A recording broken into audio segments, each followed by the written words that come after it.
show. Frequencies wild on the wave. Weekend warriors you crave.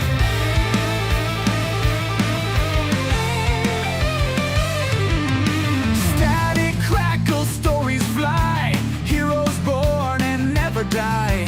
Ham radios, they never sleep. Tune in now, secrets keep. Weekend warriors on the line. Echoes of a battle sign.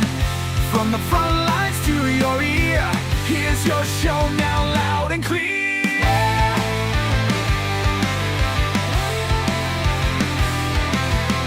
Airwaves buzzing, tales unfold. Voices young and voices old. Army, Navy, air and sea. Tune in now, you're riding free.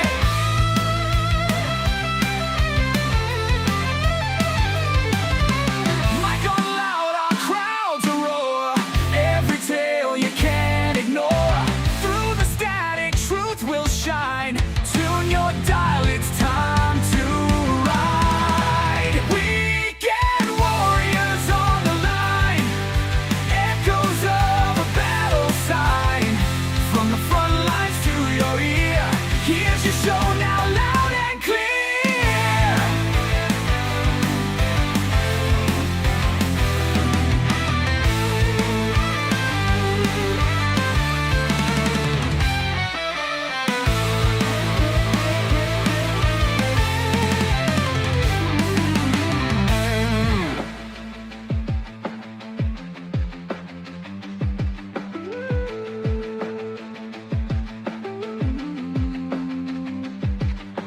Mic on loud, our crowds roar.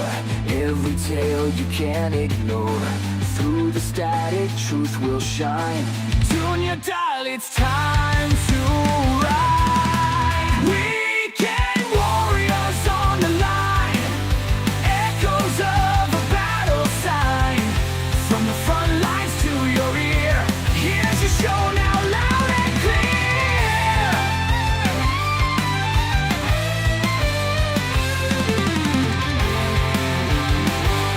Weekend warriors on the line.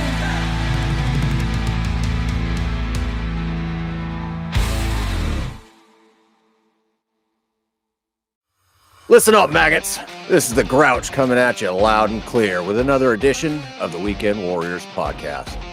This is the place for real, no bullshit talk on the harsh realities and irreverent humor around military life.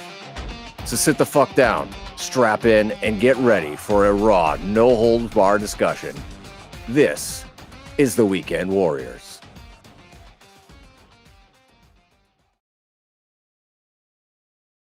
All right, here we are. Welcome to another episode of the Weekend Warriors podcast. I'm your host, The Grouch. And I got to say, you know, at some point, somebody is going to have to explain this to me. Because apparently, ham radio is dying again. It has been dying for as long as there have been new hams.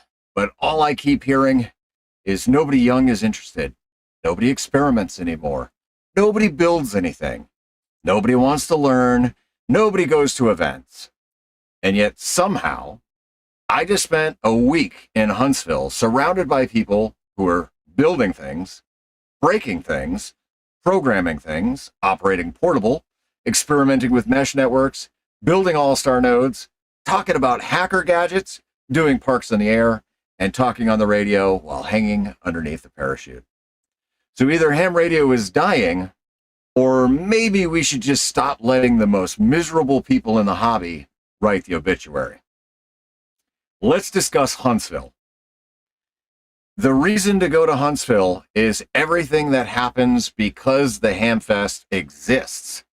Not for the Hamfest itself, really. I showed up to Monte Sano on Tuesday. Tuesday night, I got to hang out with some of the HR20 crowd at Monte Sano. Wednesday, I went to almost all of the 4 days in August Annie forums. Maybe somewhere smart Jason is disappointed in me because I did not go to the APRS presentation. Sorry, Jason. But this is amateur radio, So I believe the technically correct answer as to whether or not I should have attended is it depends. Which incidentally is the answer to almost every single question in amateur radio. What antenna should I buy? It depends. What radio should I get? It depends. What is the best coax? It depends. How high should my antenna be? It depends. Should I spend $600 on somebody's course so that they can explain the information that thousands of hams would probably help me learn for free or much cheaper? Well, actually, that one probably doesn't depend so much. And that is also something that Huntsville reinforced for me. There's this strange little corner of amateur radio content where negativity has become the business model. Everything is wrong. The hobby is dying. New hams don't know anything. Old hams are ruining everything and gatekeeping. You're doing ham radio wrong. And fortunately, for the low price of $600 per course, you don't need a license to buy the course. Apparently, they can save you. For fuck's sake. Meanwhile, I spent a week surrounded by people that were basically saying, "You've never done that before? Come here. I'll show you." Because that is amateur radio. There were so many hams teaching and demonstrating and helping others in the anti-forums. One perfect example was Freddie Mac, your ham radio crusader. He had people building all-star nodes. And that was literally my one regret from the 4 days in August. I watched that anti-forum and I was like, damn it, I should have bought that kit because it looked like a ton of fun to build. Thursday, I skipped the anti-forums completely because I went to the U.S. Space and Rocket Center. And I talked some friends into coming along. That place was awesome. Dinner with friends after was even better. Even the planetarium presentation, which was incredibly boring and very poorly presented, it was still a good time with good people, technically educational, so I'll count it. Friday, the amateur radio portion of the trip got slightly less conventional because Carlos and I took off from the pavilion and we went to Skydive, Alabama. Over the course of the weekend, we did 4 parachute mobile jumps.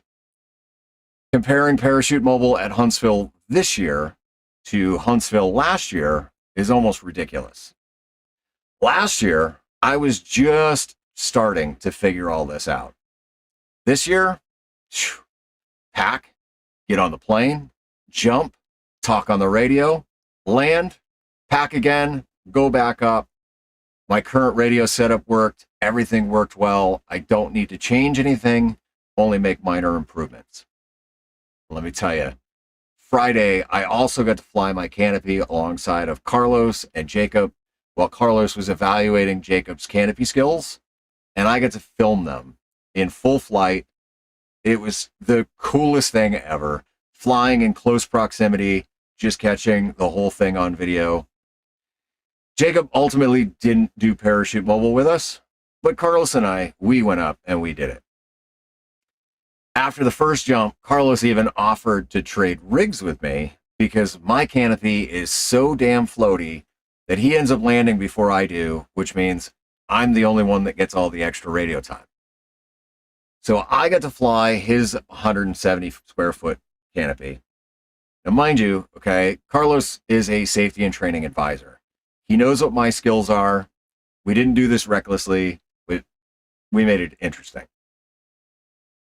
So Huntsville last year was where I went from a 210 square foot canopy to a 190. And even though, like, I don't feel 100% ready, clearly Huntsville this year confirmed that I'm pretty close to being ready to downsize to a 170. I will say my diving exit out of a PAC 750 is complete garbage, but so is my 182 exit, and that's just because I rarely jump out of those planes. So after the first jump, I said, you know what? I'm just going to stand outside the airplane. And that worked much better. Saturday, the actual Hamfest started. Now, there was a big kerfuffle over media passes. I didn't get one, although they were cool enough to let me in early. So instead of filming another walkthrough video, because everybody and their brother has one out there, I did a members only live stream before things really got rolling. So check that out if you didn't see it. Guess what I bought? Nothing. I know, right? I went to a Hamfest and I bought absolutely nothing. Now, you might think that I have finally achieved financial maturity, or maybe I just didn't find the right radio. Because I will say, had I seen a good deal on an ID52, I would have totally bought it. Getting to see the ID5200 in person definitely tested my resolve to not pay release prices. I missed seeing it under glass and date. So at Huntsville, it was cool that I was actually able to touch it. And that was probably one of the biggest hardware surprises of the weekend for me. But before the Hamfest was over, Jeff, K0JSD, decided that I shouldn't be allowed to leave a Hamfest completely empty-handed. So he gave me a ZBitix to play with. So technically, I spent nothing, and I still came home with a radio. But when I look back at the week, none of that was really what I remember the most, right? What I remember the most is Dave making sure that I had an RV spot, Julie from POTA Power checking on Watson while I was at the drop zone, Carlos driving me every day back and forth to the DZ, getting to spend a bunch of time together, seeing Jason 2.0, Joe Brett, Steve AFL, Steve KM9G, PRK Jim, Brian WQ0A, Sexy Bill K0WHW, Steven and Jake from Flag and Torch, and a whole pile of other people that I guarantee I'm going to forget to mention. And meeting new people, because that's what Huntsville's all about. I probably could have done a better job at being social. I didn't spend a whole lot of time at the 2.0 gatherings, at least not what I expected to do. I went Tuesday night, and Saturday I wandered over just in time for everybody to leave. I thought maybe I smelled bad, which was entirely possible considering I skydived all day. But I spent time with smaller groups of friends, and I wouldn't have traded that for anything either. The weather was almost suspiciously perfect. We had one big storm Thursday night, and that was it. There was no major disasters, no catastrophes, no radio problems, no trip ending problems. There was literally nothing that went horribly wrong. Which honestly makes this a terrible story for engagement because, oh, there's no excitement to it. There was the expected APRS beacons on 14652 and 14645 because, well, that happens every Hamfest. There's always one that does it. So normally content requires something exciting, but you know what? It is what it is. After Huntsville, I was thinking about something that I've said before, right? The radio that you own isn't the hobby. What you do with it is the hobby. Because at the end of the day, this is a hobby of 1,000 hobbies. So if something isn't for you, that's okay. And if ham radio makes you feel dumb, congratulations. Welcome to the club. Happens to me daily. And maybe one other piece of it is this. If somebody new into amateur radio comes up to you and they ask you a question that you've answered 50 times, well, answer it 51. Maybe explain just one thing. Show them one thing. Just do one thing with them. Give them one less question than they had yesterday. Because I just spent a week with people that were doing just that the whole time. And from where I was standing, ham radio looked pretty damn alive. So, again, welcome to the Weekend Warriors podcast. Let's get into the show and see who is joining me this week. Look at that. We got a full house. We got Tortoise. You use your words, Tortoise. I gotta unmute the stupid microphone. Hey y'all, what's going on? There will be stories. There will be stories. There will. All right. There's Steven. And you're muted too. Everybody's muted. Fuck them, feed them fish There heads. you go. I got you, Steve. Go. And I fucking muted myself right back as soon as you unmuted it. What's up, bitches? Fucking Dave. Fucking Dave. Hi. And Jason. Hi, Hey. Jason. Say hey, Hey. Jason. Hey, hey. Hi, Jason. Hi, Jason. Hi, everybody. Holy shit, we got a Pepe in here too. All right. Yeah. And listen, good evening to everybody in the chat. We got a big crowd on YouTube this evening, 24 of you. Shout out to everybody in green.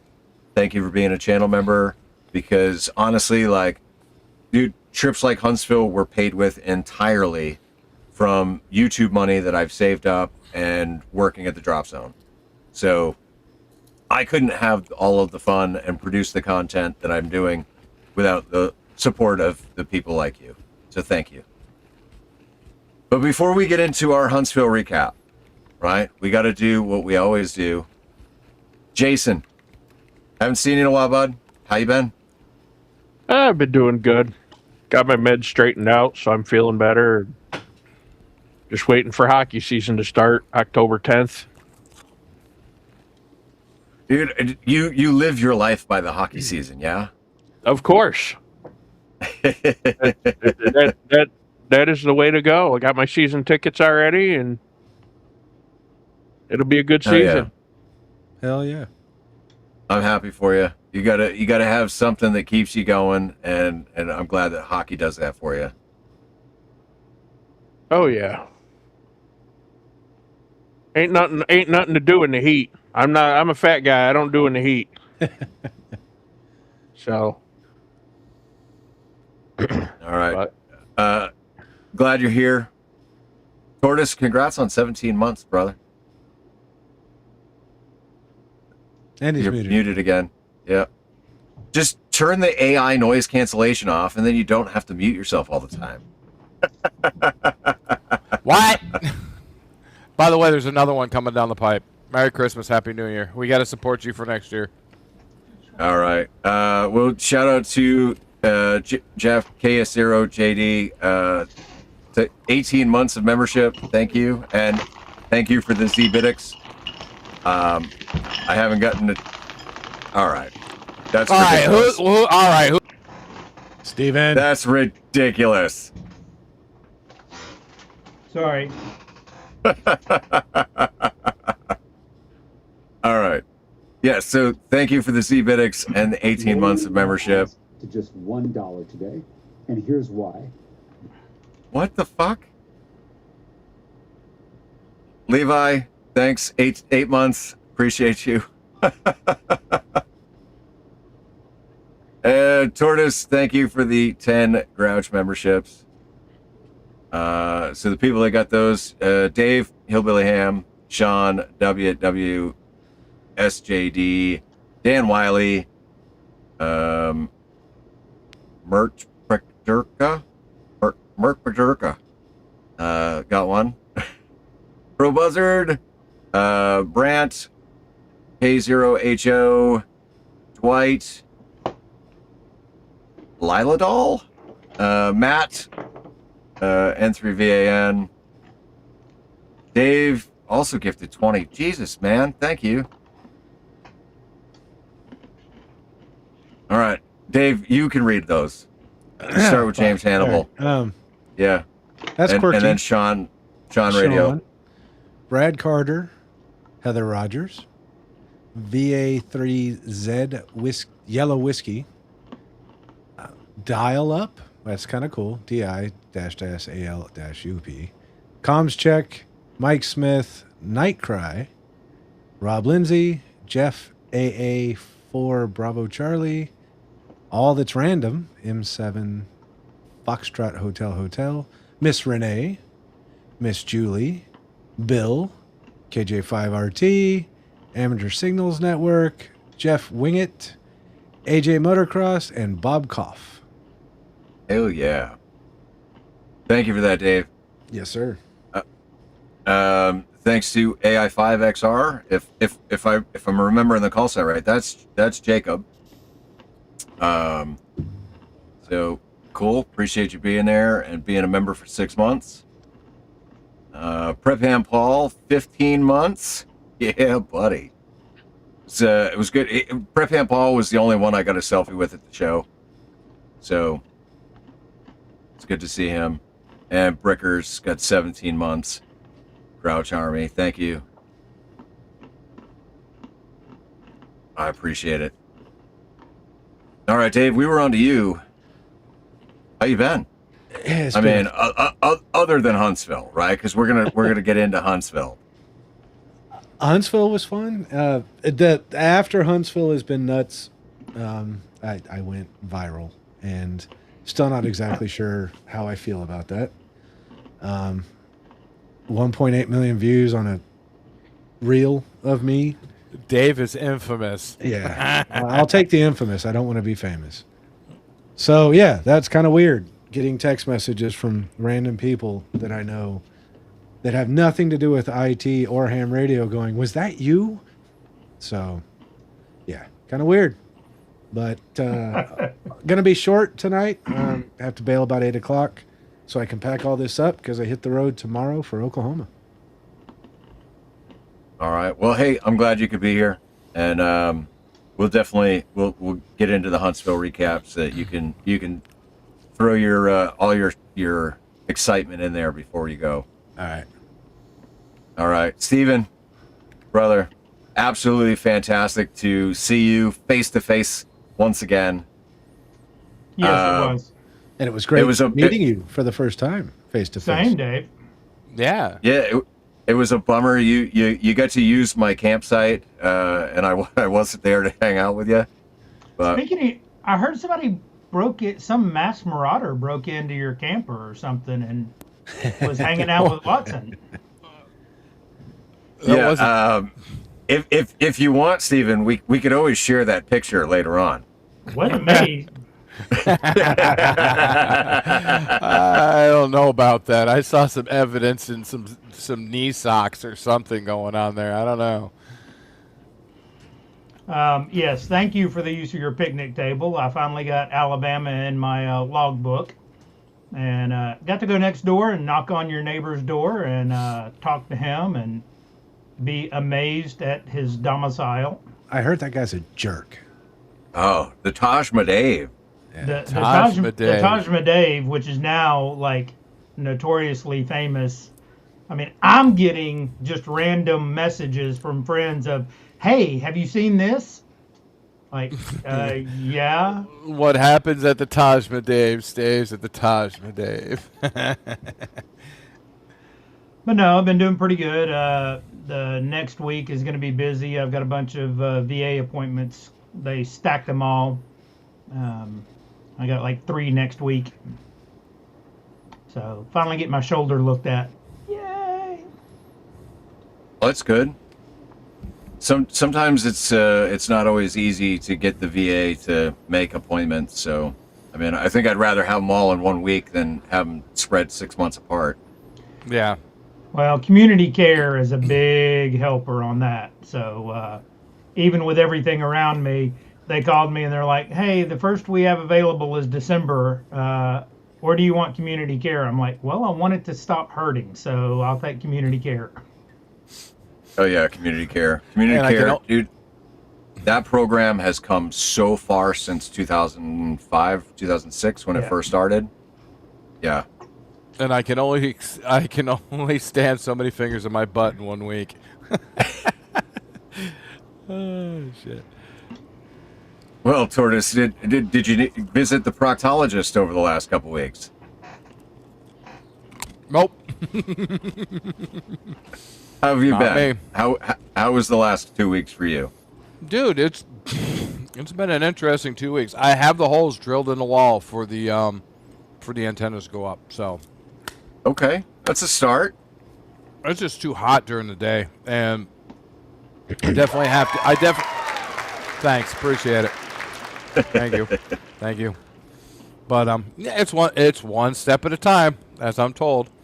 But I got my training program done. I just gotta insert some pictures for work. It's been fun. The last 2 weeks have been good. I'm not complaining. I mean, I can bitch and moan about a few things, and bitch and moan about my stupidity. I do have new family members in the house now. I have Seymour, and go ahead, Grouch. Go ahead. Ah, Seymour, get over here. See more butts. Seymour Butts. I've got Seymour and Winston. Butts. Let me see if I can get Seymour. Come here. You come here? No, he's behind me there. No, I can't. I just see him. think There he it's is. a freaking riot that you got a dog named Winston because everybody always calls Watson Winston. Winston. So now we have a Winston and a Watson. So that'll be fun when you come here. Yeah, you everybody's guys- going to be really confused. We'll be screaming, Winston, Watson, get over here. Shit. But yeah, cleaning up the garage, just trying to move in some more. That's all. No, not much radio activity. Trying to get my ATAS to work again. It's giving up the ghost for some reason. It's probably because it came off in the car wash and bounced around in the tracks or something. I don't know. You'll have that. That might happen. That might do it. Yeah. So I got to figure out what it is. Geez, Steve, how you been? You seem awfully hungry. They're pretzels. Oh, and we they're can pretty hear. good to snack on. We can fucking hear them. How you been, man? You doing all right? Hey, I'm here. Well, tell us. Shit. Don't just stare at the camera. Curtis, are you taking over the show and going backwards now? I'm trying, dude. I'm trying. I'm just going from one to the other. So then Steve goes to Dave, and, we just go along. Yeah, I started with Jason and I worked my way backwards so that we would end with me. Oh, Grouch, how the fuck are you? Self-centered prick. You forgot about yeah. him. I mean, Well, fuck me, right? No, you already had a 15-minute fucking monologue. What do you want? Jeez. Plus the intro video. Yeah, exactly. Holy shit. All right, let me explain for those that are new to Weekend Warriors. All right, the reason why we have the 3-minute bumper Fuck you, Dave. is one, it's an awesome song. And two, once the song is over and we actually start the show, we can say all of Carlin's 7 deadly sin words, and it's okay. YouTube will not give us a strike for it.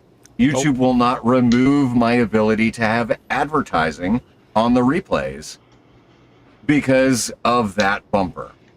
So that is why it's there. Because we have a bad habit of going, fuck, shit, damn, cunt. Yeah. Ow. Weekend Warriors, anything goes. This is our group therapy on the interwebs where we can speak freely. And I want it to stay that way without YouTube crawling up my ass. Well, why do you think that I had you make the bumper for the Tortoise and Hare show more than 3 minutes long? Duh. I mean, we have all learned this. All YouTubers hopefully have learned that, yeah, after a certain amount of time, you're good to go to fuck off. Yeah, once you get past that 3-minute mark, like anything goes, and YouTube just doesn't give a shit. At least until they change their, their what is it, community standards, Yeah. Yeah, community standards. Is that what they're called? That's what it is. Yeah, it's called community standards. Yeah. And if you violate the community standards, you'll get a strike. You get 3 strikes, they just pull your channel. I've been So- pretty good. They haven't pulled my channel yet. But yeah, so I think let you- me just. I think you have to have somebody watch it and complain.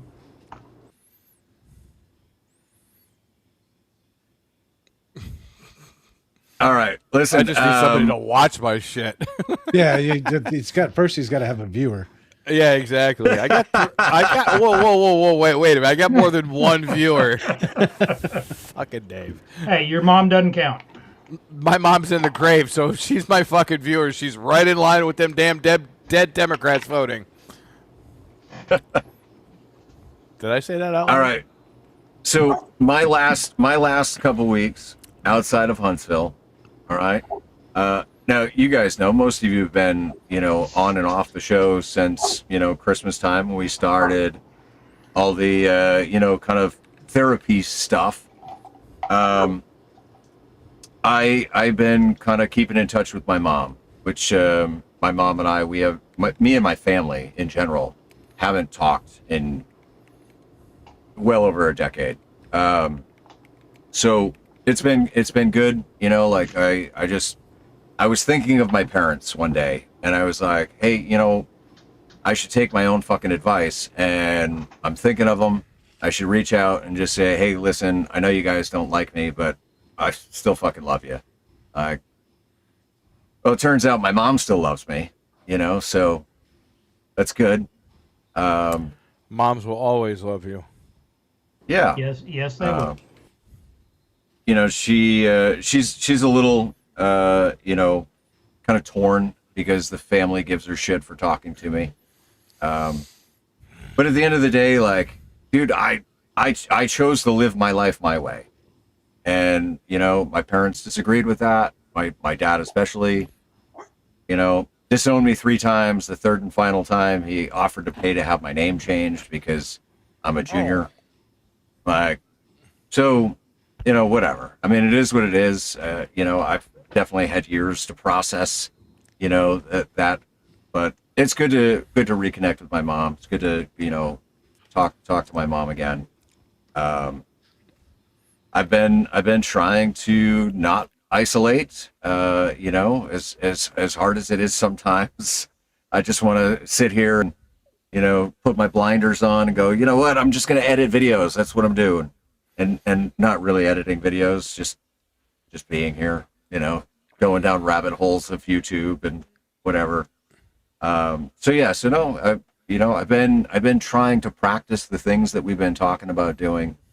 And I'll give myself a little pat on the back. I think I'm doing a much better job these days than I have in the past. You are doing good. Thanks. We're proud of you. All right, now Huntsville, who wants to start? Steven, with a mouthful of pretzels. Come on. Come on, Oh, Steve. come on. Let's go. God damn it. Well, Huntsville. Now I do have a plethora of questions when we, get sidetracked. So go ahead.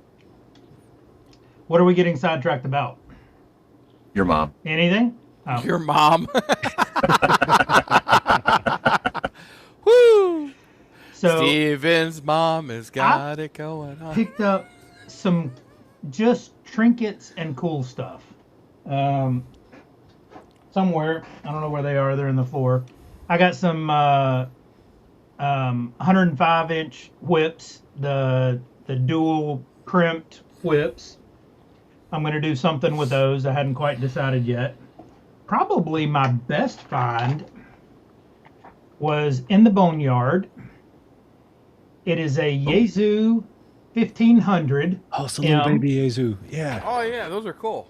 It's the 50-watt, 2-meter only Yaesu radio that I'm probably going to turn into some type of packet or APRS radio.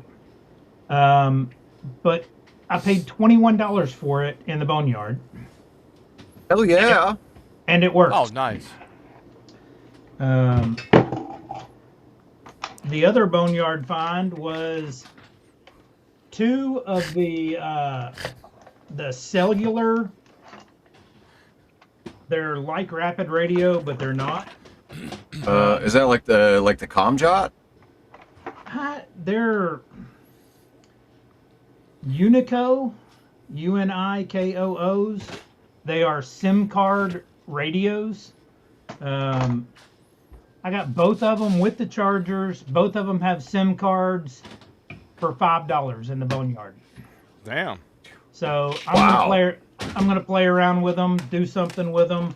I don't know what, but for $5, I mean, it's a project. Dude, What the hell is Dave doing? Dave, that's not OSHA approved. Fuck's sake. In Crocs. Going no, up to the listen, roof. what Dave wanted to show us that he's the only one not wearing fucking basketball shorts. So then, talking about I had to get my big black mast. Hey, I have You something. wrecked Blinged out. Blinged That out. big black mask. Big black mast. I have something for your big black mask that I just got done with today. Oh, really? All right.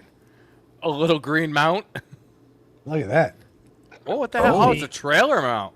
It's a trailer hitch Shit. mount Oh, for yeah. those style masts. Velcro strips go in here, and you put it in the hitch, and then my Spider Beam 33-foot fiberglass, or 33-foot fiberglass mast will fit in here just fine. So that will end up on the back of the Jeep, probably at the next POTA thing. And Shut up and take my money. You print me one, Steve? it was free. Yeah, I love Oh, figure it out was what. free? Well, I mean, No, I you got to print it. printed it. You Well, gotta, yeah. But yeah, Dave's already pretty cool. printed me something cool, but we can't say it on the stream what it is, but it's really cool, and Paul has it. Yep. But we Oh, cannot I say was it gonna on say, the stream. We I cannot could say show it it on to the you. stream. You know what? Go ahead. If you've got it right there, go ahead. Do you have it? I do. Oh, dude, you're because I know Dave gave it to you. Yep. Jesus Christ. Oh, it's got lights and shit? Yeah, lights up. Dude, Oh, you yeah. rock. Fuck yes. Somebody's It going lights to be up. very, very fucking happy in the chat. I'm just saying. And I taped the remote to the bottom of it so it wouldn't get confused with my remotes. And you yeah, right? And you wouldn't get it lost. So you were talking about building stuff. So Yeah. I missed What'd the you build? the FDIA presentation up at the park. But I did swing by Ham Radio A to Z and picked up a kit. The VCheck kit. Yeah, that's cool. Ooh. And so all I have to do is build it, and everything's inside of there, $20. So I'm going to build that probably soon, and print me out a case for it. And he's got the print files included with the kit. All you do is go to the link and download the print files to print your own case for it. So that's going to be pretty cool. So for those of us that don't know what that is, What is it? It is a enhanced power meter, basically. So you can't plug it in backwards, so you can use it to check to make sure that whatever battery pack you're using is hooked up right, so you don't blow up your radio. Okay. It monitors the minimum and the maximum for 5 different plugins and has audible alerts and will keep you from going overcharge or overpowering something or underpowering something. Probably does more than that, but that's all that I remember. hell yeah. But pretty cool little battery kit for checking out the battery boxes to see where they are or how you're using them, because I think it has a graph in it that shows you the stages. So if you're using a bigger battery and use it on 2 or 3 events, then it'll sort of trail along and show you each day where you were at with the battery level and how, so you can figure out how much you used. That's pretty cool. I could have used That's that. really cool. My my Pi for Home Assistant decided to no longer connect to the internet. Oh, So I haven't been able to see all my battery monitors and everything else that I have. And when I got here, the converter tripped, and I didn't realize it. So I ran for 3 days. All my 12-volt ran for 3 days, and then just died. Ooh. And luckily, I was here, and I'm sitting here playing on the computer, and the lights just went out. And I'm like, it's not good. But flip the converter back on, batteries charge back up. But yeah, normally I can, on that little display right there, I can see what's going on. But gotta fix that. Yeah. Hey, you could probably turn you an ESP32 into a quick monitor to beep at you. Yes, I can. I've got 2 more cool things, and then I'll pass it on and eat some more pretzels. I did something not to piss off Paul, but for a very good reason.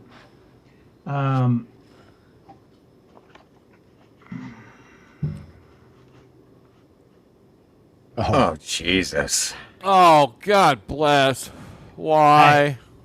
Well, because one of the things that we all will agree on is that some of the leadership needs to change.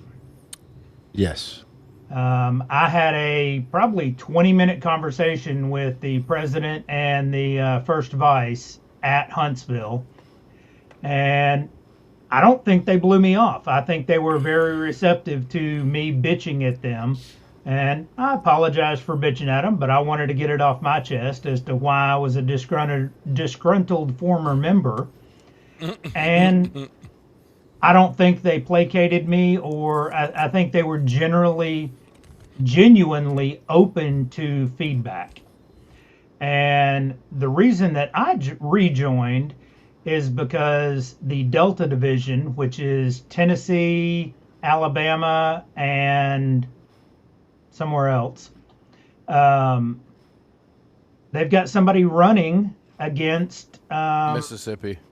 There is an election coming up, and there's somebody running against the current guy, which apparently has just started sending out a whole bunch of emails because he realized somebody's running against him. So if you're a member and you get but you can't fix it from the outside, and you can sit there and bitch and moan and say how you don't like them, but until you change the leadership by going in and voting, you can't do anything about it. So, Well, I mean, the thing is Dave Minster needs to go. Like, Yes. bottom line, like that's the change that needs to happen. is Like, he you can the change Delta Division? No, he's the Who is he? CEO. Oh, And like I did a video on the 990s a couple years back, right? Where, you know, I mean, the 990s aren't even the real story. That's just what they tell the IRS. But when you've got millions of dollars in grant money and you're only putting like 10% of that into your programs and the rest is all going into operations, and you're, you know, giving yourself $150,000 a year bonus and all these other bullshit, like, yeah. When the CEO publicly states that he doesn't give a fuck that membership is going to go down, like, that is not somebody that should be running a nonprofit. No, Like, time to go. but who puts him in? The board puts him in. And who is the board? The board is the division directors. So until we can become members and vote the current board out and put new people in, get the guy off the West Coast that's just schluffing it and lying on TV, then yeah, it's going to stay the way it is. I genuinely think that we as amateur operators can change that if we band together and get the right people in there. I did hear a rumor that Steve Goodgame is running for the board, or will be He's running running for the something. board. Yeah. Well, it should be coming out this week because it was finalized Friday, I think. So we should be hearing all of the people that are up. And if you're not a member, rejoin so that you can vote. It's only a 1-year membership. If you don't like it and nothing changes, then you can always not renew. But the only way to change it is to join back up and vote the people out that are in there that are screwing it up. Or All right, well, that are in That's there valid. and are not. I mean, the biggest thing that I told them is you got a communication problem.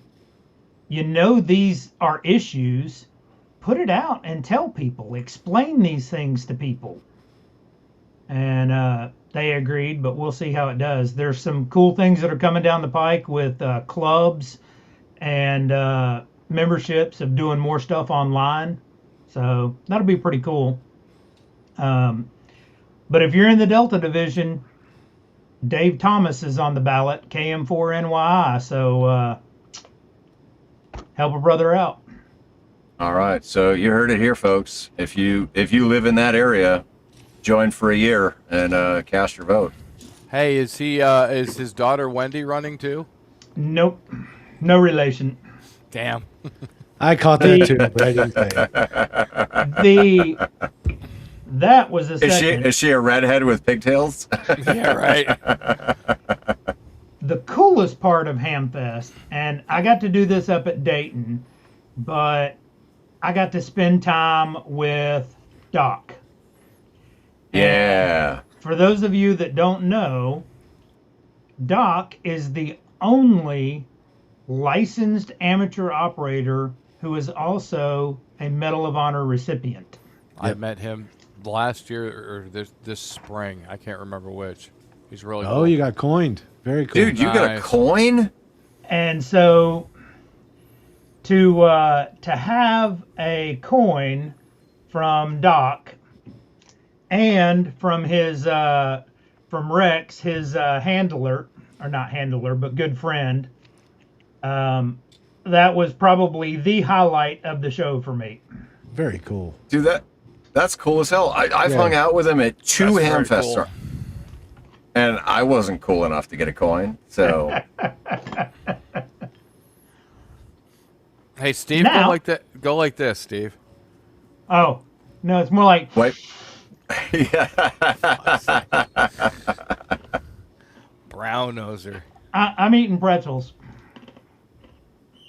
Oh, you're done.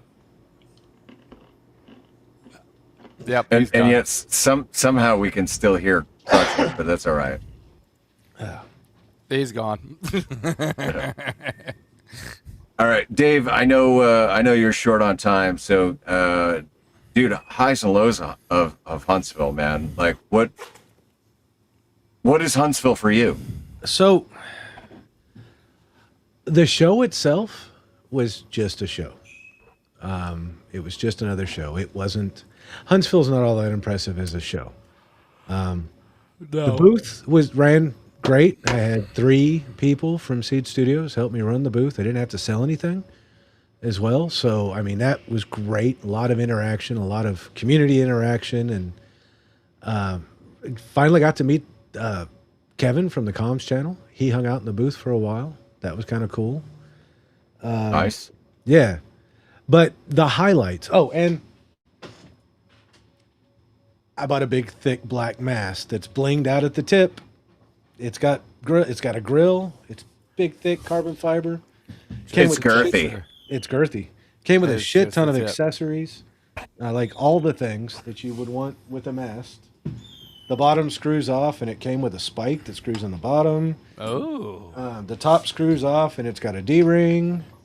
It came with the stakes and the straps and everything. Skylines. Skylines, everything. That was cool, right? That's the only thing I bought at the Hamfest. But the 2 coolest things that happened at the Hamfest for me were I had some TID Radio TDH3s, right, that I've been holding on to for God knows what. And so we put it out there at the lunch that, hey, if there's any new hams, I've got two free radios for any new ham radio operators. Anybody who just got their license. Cool. Very cool. Was able to give one to a little 12-year-old girl who just got her general license. Wow. She went tech and general all at once. Wow. Challenged her to get Hell on the yeah. radio. Yeah. Challenged her to get on the radio the next day, and she did. Nice. Her and Dad programmed the radio, and she was talking it up on 5-2 the next day at the show. Nice. The other thing was one of the camp hosts just got her ham radio license. Right? And same thing. That's funny. Welcome, dude. Welcome. And I caught through the grapevine that the camp host, one of the camp hosts, same thing, just got her technician license, didn't have a radio, didn't have anything. And while I was at the show, she came back up because she only works certain days. And I got a note on the door that was, "Hi, Dave. I wanted to thank you for the radio. It was so generous of you, and now I can get started on my ham experience. Thank you again, Laurel." That was fucking awesome. That's cool. That is awesome. Yeah. And then Paul and I got to hand feed some deer. That was kind of sweet. Dude, that was so cool. So we had a bunch You're of not people. supposed to feed the animals. I know, but it was fucking cool. A bunch of people at the campsite. They all split off. It was just me and Paul facing my trailer, just drinking a beer. And out of the corner of my eye, I see a deer just beelining straight for us and kind of staring at us like, "What you got? What you got?" So went inside, got some crackers, and was able to hand feed the deer crackers. Went inside, got some more crackers. Paul was able to hand feed the deer and got licked by the deer. Dude, yeah, she was licking my fingers. Yeah. And then, I know, come on, do it. Come on, Michael. Nope. And then as soon as the crackers were empty, she's like, "See you later," and pew, was gone. But that was kind of cool. But Such are the women in Paul's life. getting to hang out with everybody. Lick his fingers and out of there. Yeah, getting to and I did a little presentation on the mountain that went viral. A little bit But- viral. Yeah. A little bit viral. But hanging out with everybody was the coolest part. Getting to see faces, getting to see Steven. Oh. There's some animosity in the chat. What do you mean? I don't they're know. cool? Joe Brett, you're very cool, dude. It's always awesome to see Joe Brett. I was super excited when he showed up. Yeah.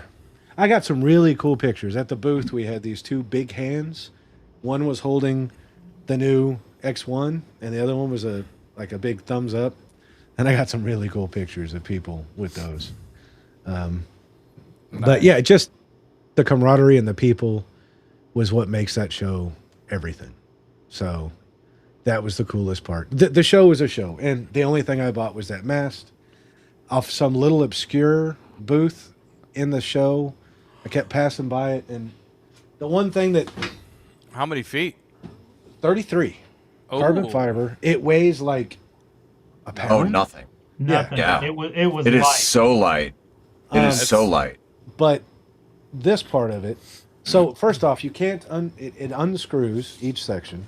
You have to unscrew it, and then you can extend it, right? So it locks in. Nice. And it locks in. But this knurled top section, I don't know how many people have got a heavy-duty fiberglass mast, but when you start clamping shit on that mast, it crushes, oh, yeah. right? So you can actually mount all sorts of crap to this thing, and it was expensive. But since I didn't buy a radio, I guess I could buy a mast, right? Yeah. But yeah, that was Huntsville. Just fucking cool. Oh, Quartzite comes up. I am buying something. That's going to be fun in January. Dave, you said Huntsville not that big, but It's not. The attendance was 6,558, the biggest Yeah. that they've had. Oh But yeah, if- I mean it was bigger Which- than, and it was obviously bigger than it was last year, right? There was obviously more people, obviously bigger. But I mean, the show itself wasn't bigger, but the crowd was bigger. The crowd was bigger.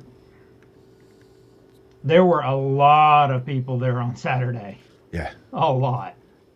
But I think, I don't know. I mean, tell me if you disagree with this, right? But like, if you were going to travel any distance to come to the Huntsville Hamfest just for the Hamfest, like, I would say stay the fuck home.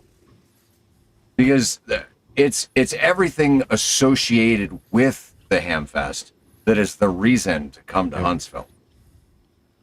It's the total experience. I mean, the Space and Rocket Center, which was awesome. Oh, Yeah, it was. Alabama Space and Rocket Center. Yeah, but the week of Monte Sano before is really what makes the experience. Somebody said it. They said it's a week-long camping trip that ends with a ham radio show. Yep, Yep. that sums it up. I just got a text message that says, "Is there a Hamfest here?" I'm like, "Yes, Quartz Fest in January. It's literally the biggest Hamfest in Arizona. Actually, I think it's bigger than some of the bigger. I mean, it's in Quartz Fest. Quartz Fest or Quartzsite. Quartzsite's huge. No, I thought Quartz Fest was like more of like an RV show. Is it a Hamfest? Yes, it's the Arizona Convention. ARRL? Yeah, the ARRL Convention and Hamfest. Yeah. Okay. Okay. The Boneyard will be. It is both signals. Yeah. So yeah. Yes, we are going. Yes, I will get you dates. I'm getting hammered by. It's easier to answer this way. But what I was going to tell Steve is Nearfest up in New Hampshire has 3,000 go through there, but the Boneyard, as they call it, the actual area of vendors is twice the size of Huntsville. Oh, easily. Yeah. Easily. It's phenomenal. Yeah, and It just doesn't have the big vendors. Like, No. you don't have ICOM, you don't have Yaesu, you don't have Kenwood, you don't have Gigaparts, right? You Yeah, just- but that's most of the time it's better when it's just an actual Hamfest and not a convention and dealer show. Because, I mean, Yaesu, ICOM, Kenwood, they don't go but to what, 3 Hamfest a year? yeah, the big three. Yeah, the big three. The big 3.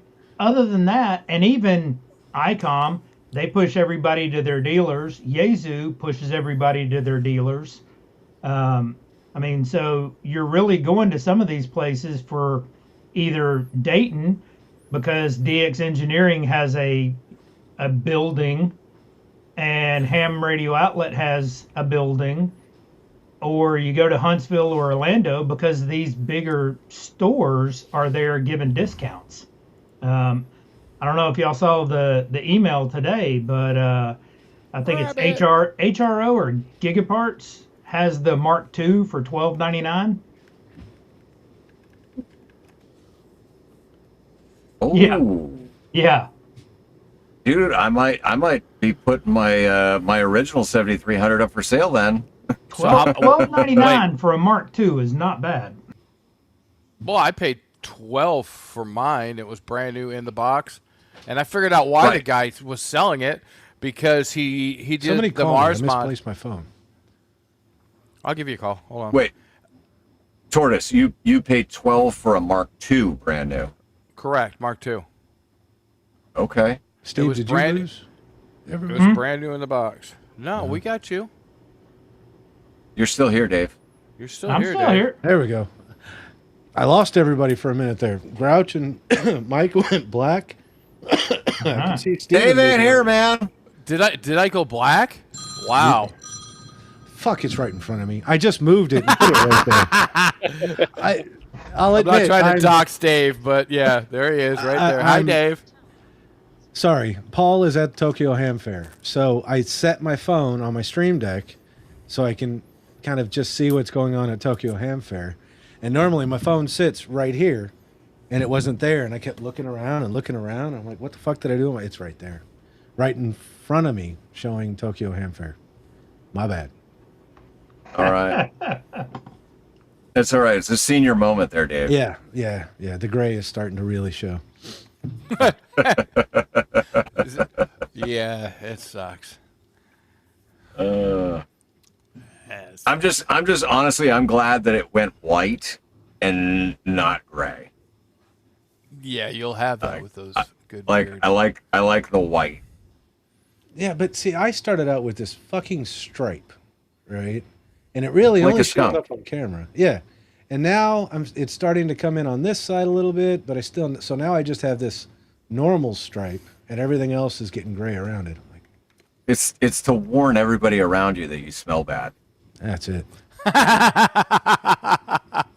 That's it. It's my flavor saver. What? But so yeah, that was Huntsville. How about you, Paul? How was Huntsville? Dude, honestly, like, I mean, I appreciated you and POTA Power and the other Air Force Dave and Jacob coming to the Space Center with me. Because honestly, I mean, I was just gonna go by myself. I was like, you know what? Like, I didn't get to go last year. I definitely want to go. I've been to the Kennedy Space Center. I love space and all things space related. Things spacey. Yeah. You know, and sometimes I get a little spacey myself. Speaking of Space Center, I am 3D printing all of the tools that they have printed on the International Space Center, the Why? ISS. No Why shit. not? Yeah. Okay. They have a 3D printer on the Space Center, and Because I can. Because I because can. I have a printer. I saw that at the Space and Science Museum and thought it was cool as shit that they had a bunch of, and you can go on science.nasa.gov or whatever and pull the files. And one of them's even a working ratchet that will do 3 inch-pounds or foot-pounds of Oh, torque. wow. In That's pounds. cool. Inch-pounds Inch of pounds. torque. But their This- printer is, or one of their printers is actually on display at Huntsville. Yeah. What do you got? What do you got? Okay, sorry. Keep uh, going, Paul. Yeah, no, so this is totally sidetrack, derail, right? This was on my way home. I stopped at Oh, the Harvest Casey Host. Jones? The Casey Jones Museum? Distillery. Oh, okay. There's a museum, the Casey Jones Museum too. Dude, I I forgot one of the bottled other this. highlights. I bottled this myself. Oh, That's fuck yeah. cool. Yeah, like they had the barrels already like set up, and they were like, "Yeah, no, if you want that one, you have to bottle it yourself." I was like, "Don't threaten me with a fucking good time." And then I'm trying to hold Watson, and hold my camera, and fill the bottle all at the same time. It was Yeah, that's kind of hard. yeah, it was a comedic episode for sure. Oh, Paul, I forgot one of the highlights. One of the highlights I totally forgot. Do it. Look up. Oh yes, dude, highlight that shit. Yes, that was so good.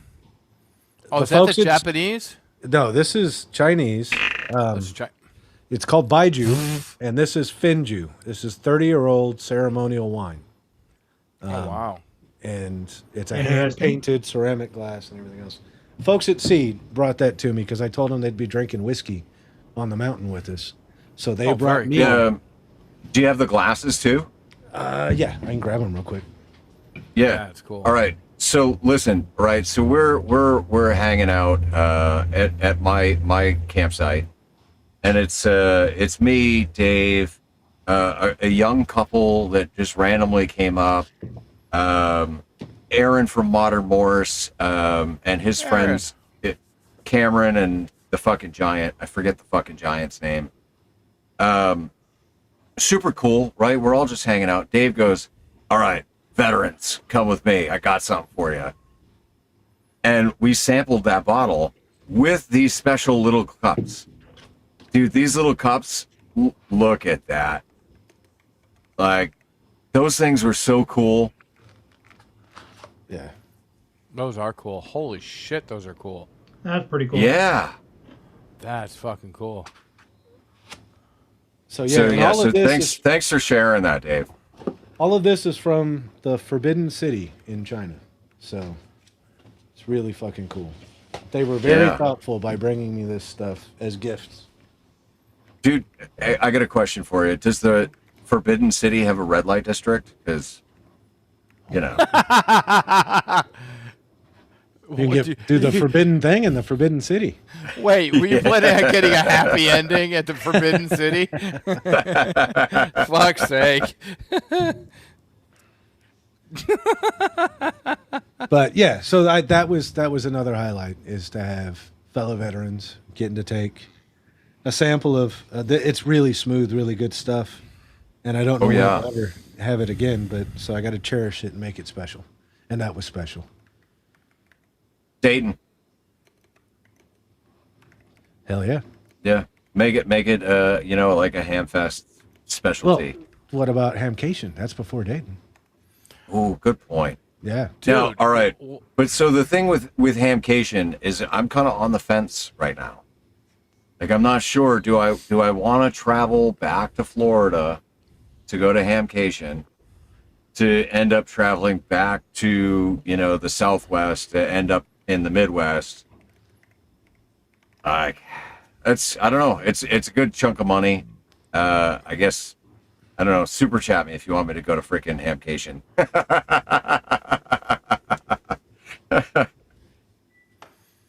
Tell me what you want to see at Hamcation. Like,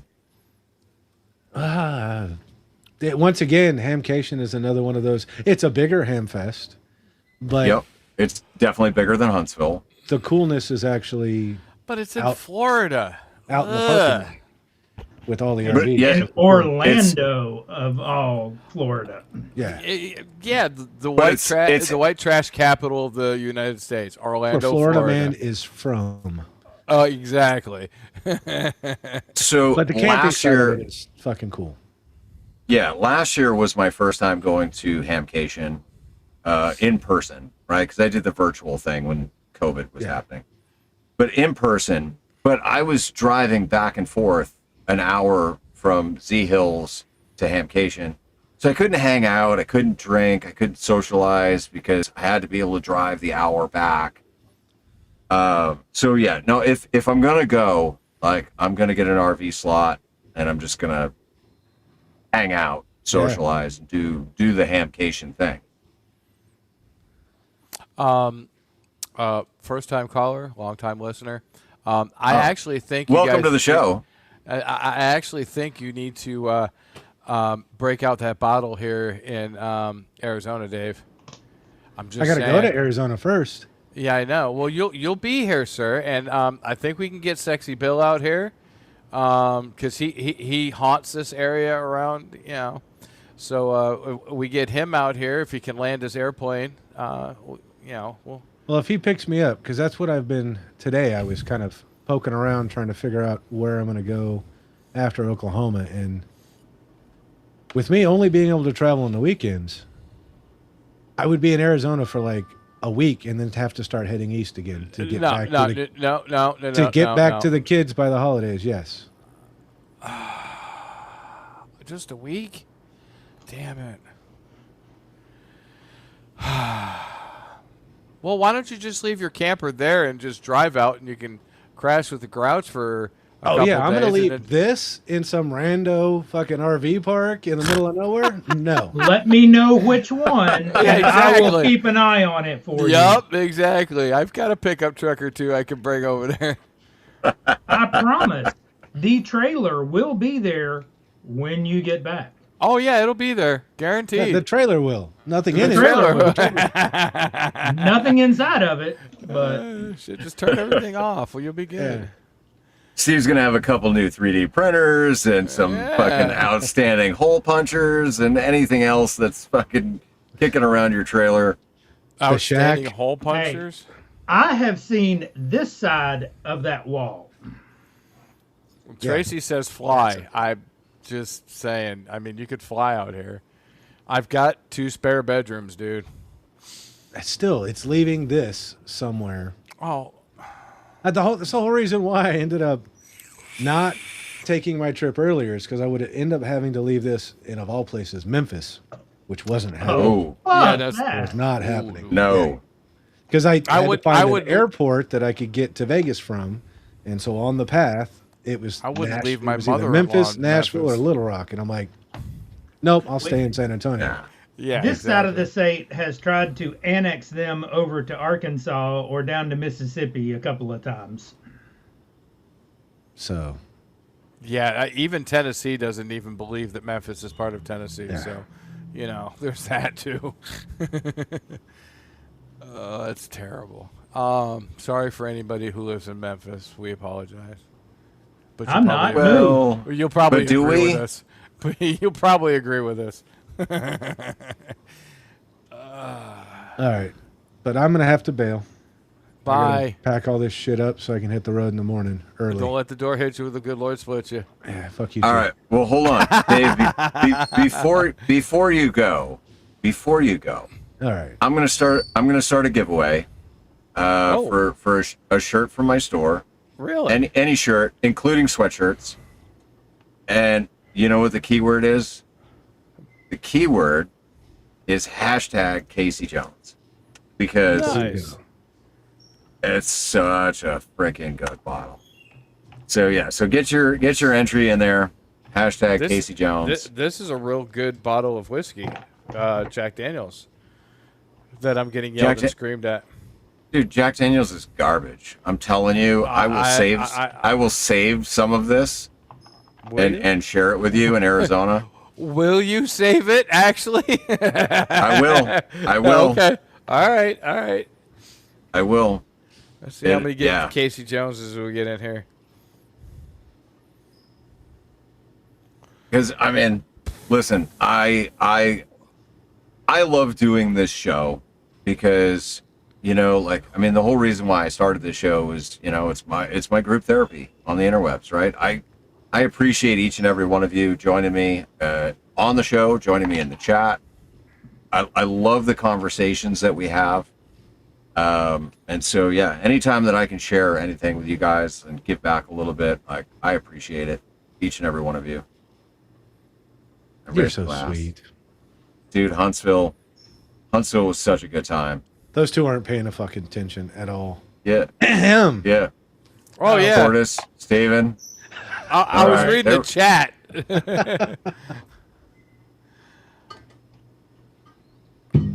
I'm just trying to figure out. Hold on. Got this cup from Shane. Does that look like a boob? Okay, hold on. Let me flip this one around. What does that look like? Fucking Shane. It looks like a flower. It's a flower. There you go. We'll just leave it at that. If you go to Shane's Instagram, you will see this on his little lathe, his little laser lathe. It's the only picture he has of this other than what I'm showing you now. And if you message Shane and you say, hey, I want one of those, he might get back to you in 6 months. Yep. This is true. Yeah. Now, granted, I mean, he responded to me right away, and I said, dude, you got to hook me up. Especially, I think he said it was $15. Yeah, it wasn't that much. It was 15 or 25, all shipped and everything. Yeah. I was like, I want one of those. That's freaking cool as hell. And I'm still waiting. Yeah, Dave. Shane, the other if you can thing hear me. I forgot that was cool was I had an FTX one that I never use, and it was just sitting in a backpack up there. So I donated it to Good Game for his classroom, so they'll have it. Awesome. Yeah. Very cool. Cool. Awesome. So, dude, I saw several of those for sale, and I laughed every time I walked by and I saw one for sale, and I was like, yeah, everybody realizes that it's a piece of shit radio. They way over fucking paid for it, and now they don't want it. Well, and that's the other part is, believe me, I did try and sell it first, but nobody's buying them. So then it went to a good cause. Yeah. And dude, Good Game is such a freaking good dude. Yeah, he is. Yeah, we can't really do the Teachers Institute so much, so definitely it was he's starting up a classroom, a STEM class, Gonna do ham radio and try and get the kids licensed. Why not have a? It is a really good radio. I'm just jaded on the fact that I have 3 Yaesu radios with the same knob layout, right? 4 knobs and a big knob, and not a single one of them do the same thing on any one of those radios. And so every time I'd have to pull out the FTX1, I would have to relearn how to operate that radio because I know how to use these 2, and I got them set up to where I have to do very little. But that, every time I'd pull it out, it's because I'd go to turn the volume up, and it would change a band, or I would just fuck that thing. So. And the funny thing is ICOM, right? I mean, like, dude, the 705, the 7300, like, they've all got the same fucking menu. Yeah. You know how to use one, you know how to use them all. See, this is what I was saying. I got shit on by Dave Hillbilly Ham. I can't operate manuals. The ICOM 7300 and the new 5200 and everything along their lines. The menus are not identical, but they're from one radio to another. You can do it. Not a problem.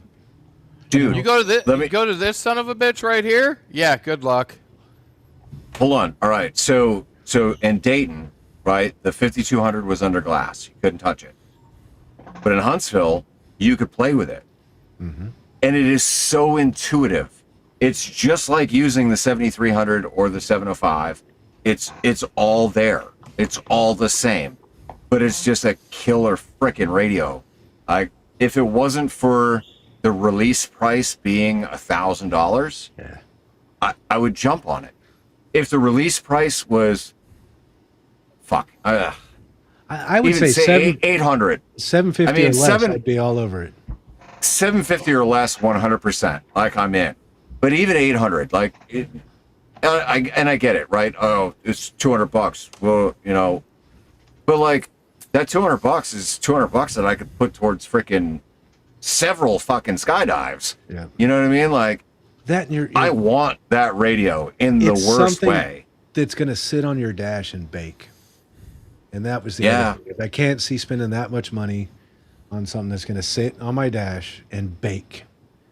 It's just, Yeah, that I'm going to be redoing the radios that I have in the Tortoise. They're sitting over on the left-hand side on the A pillar. And what I want to do is I want to put them in up along the ceiling so that they're not in the sunlight all the time. And I'm just going to step them down so that I can still get to them, but they're not going to just the head units. Yeah, just the head units. Yeah. The best thing that I did for vehicle radios is I've got the windows, the UV windows on the Jeep tinted, but I had the dash clear UV coated. It is a completely clear 99.9% UV coating for the front windscreen. Holy shit. It does. So you're not going to get dinged for window tint on the side windows and the windshield. It's just but UVA, it blocks UVB. It blocks all the UV.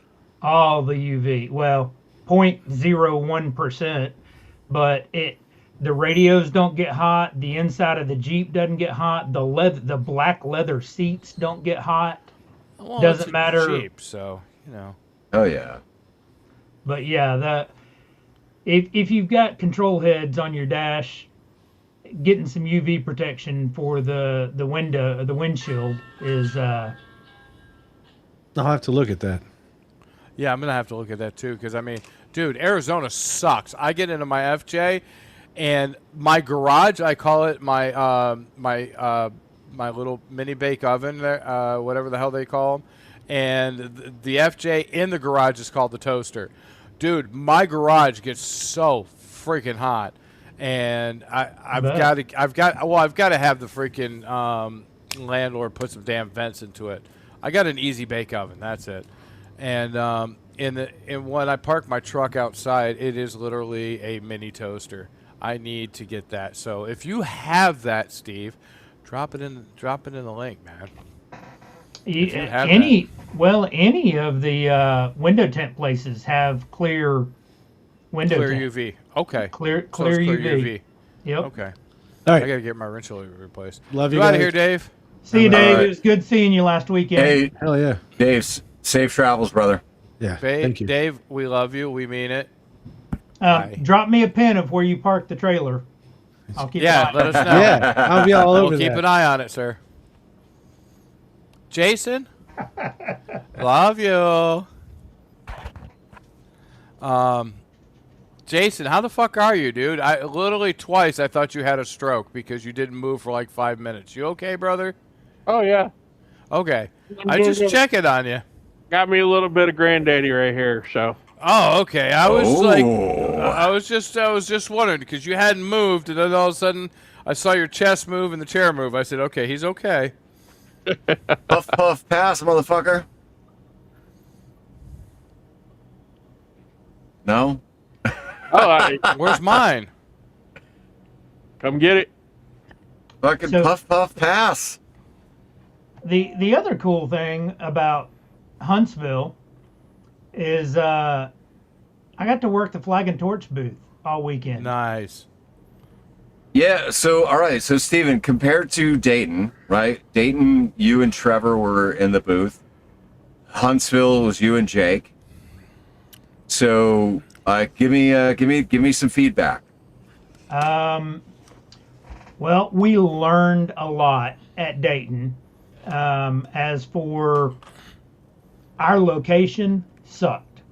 And I mean, it was all short notice, but Yeah, I we mean, were but not- Aaron hooked us up. yes, he did, and very thankful for Right. that. Yep. But the foot traffic area, we got a lot of foot traffic, but not as much as if we were in an alternate location. For sure. Huntsville, Steve hooked us up with an excellent location in Huntsville.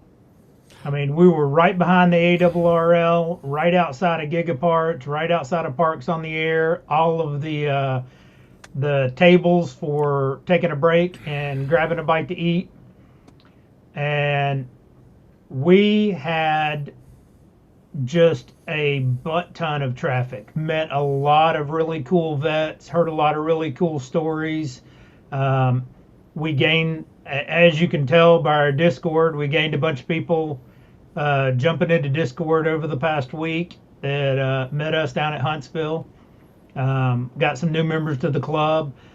Raised some money for the club for our radio fund so that we can continue giving radios away down at Fort Gordon to the soldiers that are testing. Made some partnerships that are going to work out for the club in the future. It was really, really cool. I made some,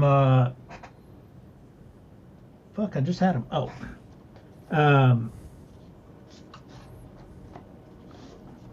I made a bunch of face-to-face QSO cards. Yeah. Had a sign on the table that said, "Do you QSL? Ask me about them." Which was probably a mistake because we only gave away half of them.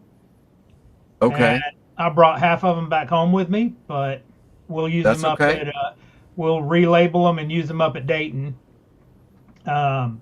But a lot of people really like this idea and were like, "Oh, I'm going to do that next time."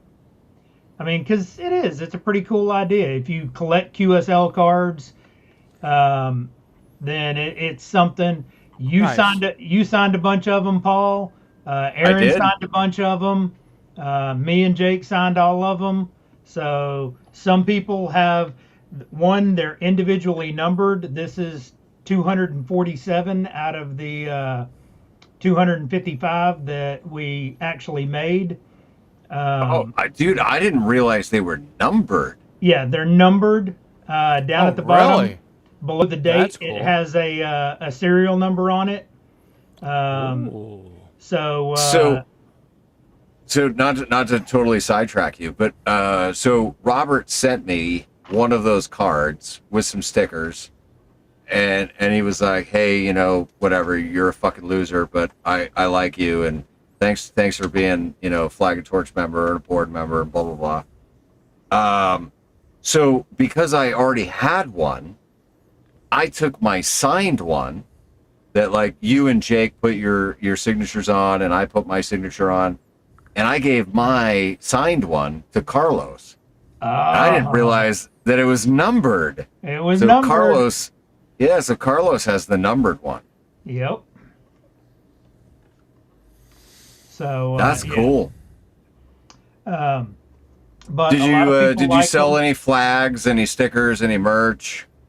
Well, so the sticker packs, we made up 100 sticker packs to take down there.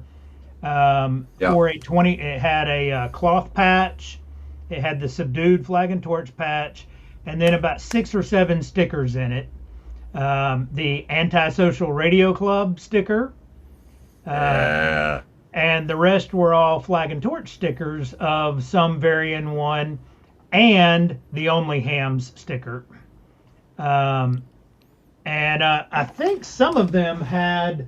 That's something I don't have yet. Is an Only Ham sticker, because I want to get that and put it right on the back of the Scooter Drogas. Brigade stickers in them. Yes, the Scooter Brigade stickers. So we sold a lot of those, and raised a lot of money for the radio fund. Had 2 flags with me, and I bundled a flag with a sticker pack with a 3-year membership, and both of those were gone within the first couple hours. Hell yeah! So Nice. yeah. Very nice. I'll be right back. So overall, it was a really, really good time. Got a lot. I think we were on 5 different YouTube streams. I know we were on Ham Radio Crash Course, or Jake was. I made him do all the talking and volunteered him for all the videos. That was so kind of you. You never know what the fuck a Gen Xer is going to say. So put the millennial on and let him be polite. But Michael Martin stopped by and did a video of us. Okay. Let's see, who else? Well, I Smart know there were- Jason and 2.0 Jason must have come by too. And I mean, I know we did about 5 different, at least that I remember, 5 different streams. So that was really cool, because that spreads our word of getting out the soldiers and vets and getting people to join the club. So yeah, it was really, really cool. And I got to meet people like Julie and POTA Power and a bunch of other people. So it was really cool.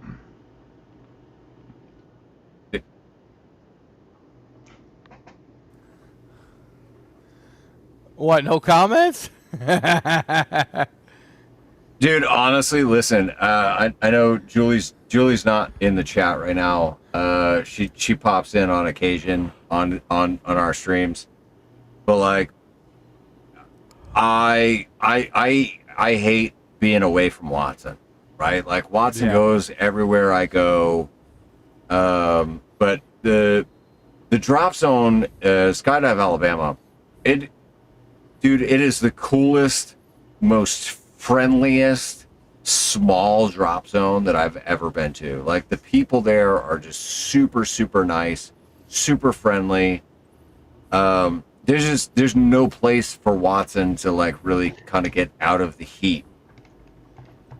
And so I left Watson in the RV in the AC, and I text Julie and I was like, Julie, like, listen, like if you're around the campsite, like if you wouldn't mind, just check on him, make sure his water bowl's full, you know, maybe take him out, like let him Let him out pee. to tinkle.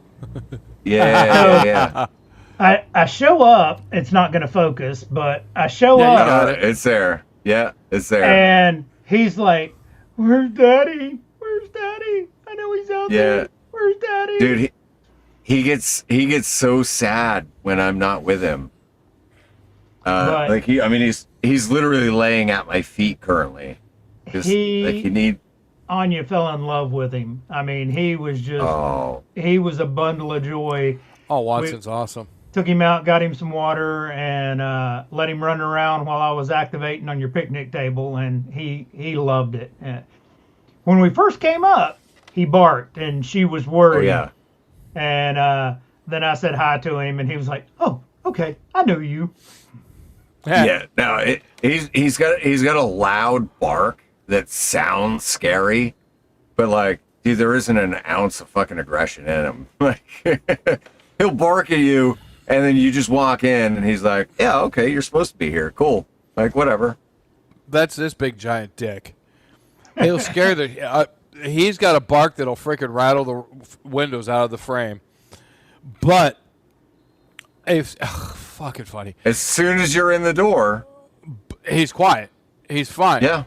But what's hilarious is this is how Henry protects the house. If I'm here and Tracy comes in the door, he'll lose his mind for like exactly 7 seconds until he realizes it's her and he's fine.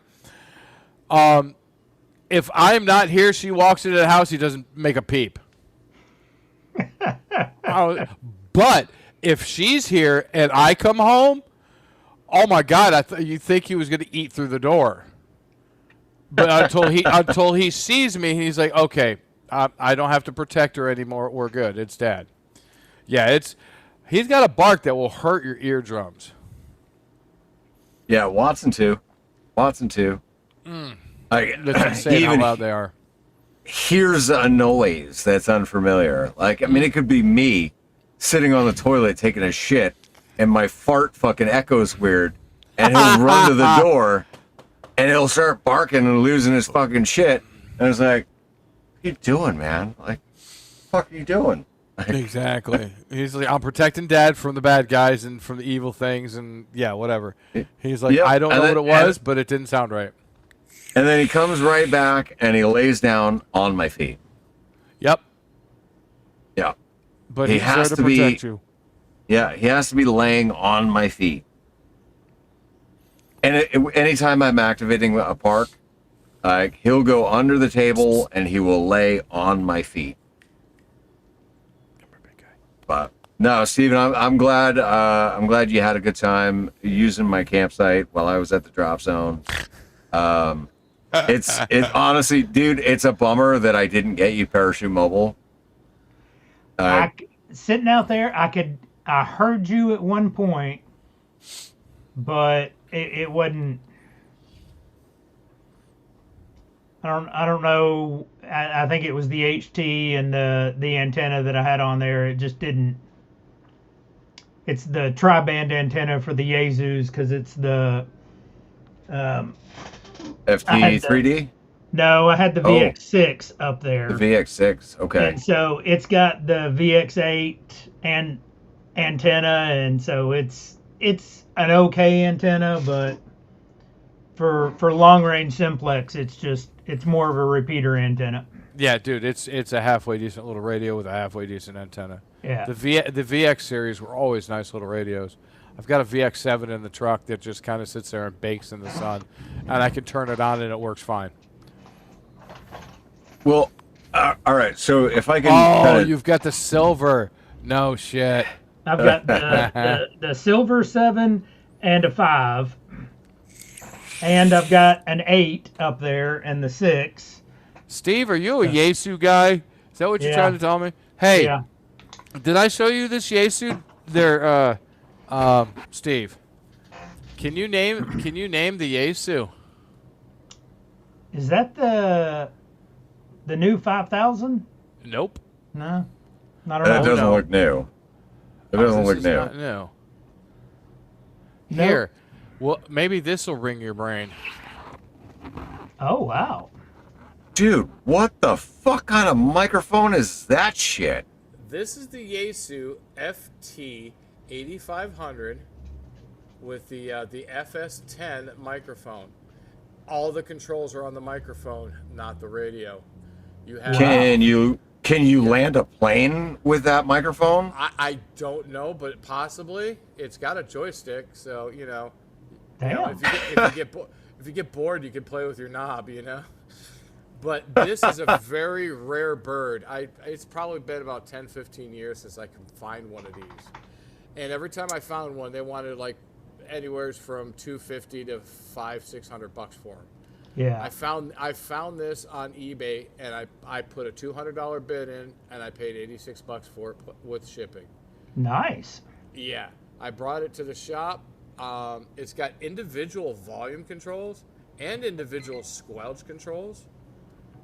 It's a pretty sick little radio, but they're so rare you can't find them. Bazinga. But yeah, Fucking telemarketers, man. and They go I've straight got to voicemail and leave me a voicemail, and I delete them.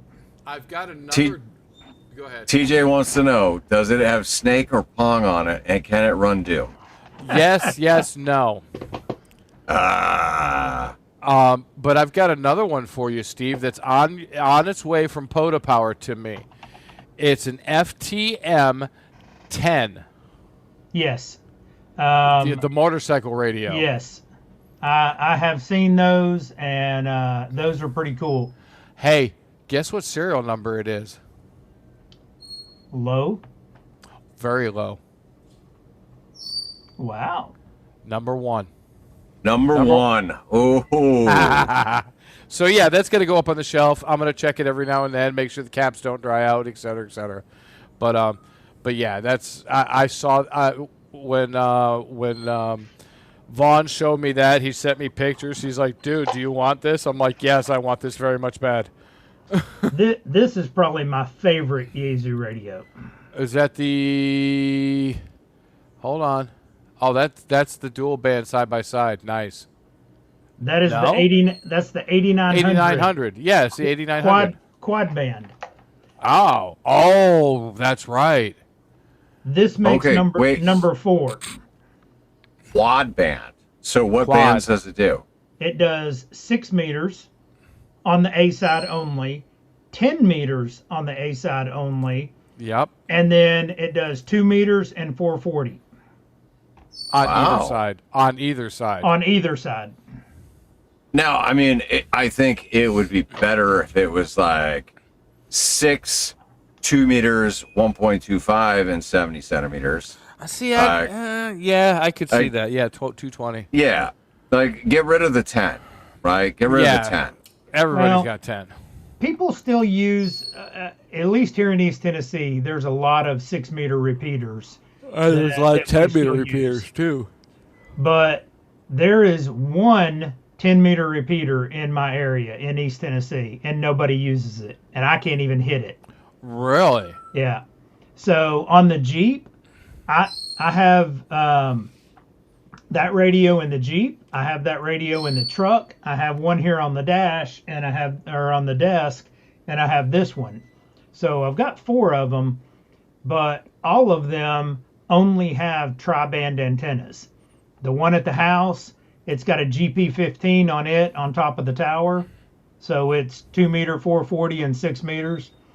The one on the Jeep is using a Comet tri-band antenna, the SSB15, and her truck has the shorter version of that, the SSB14, that are just 2 meter, 440, and 6 meter antennas.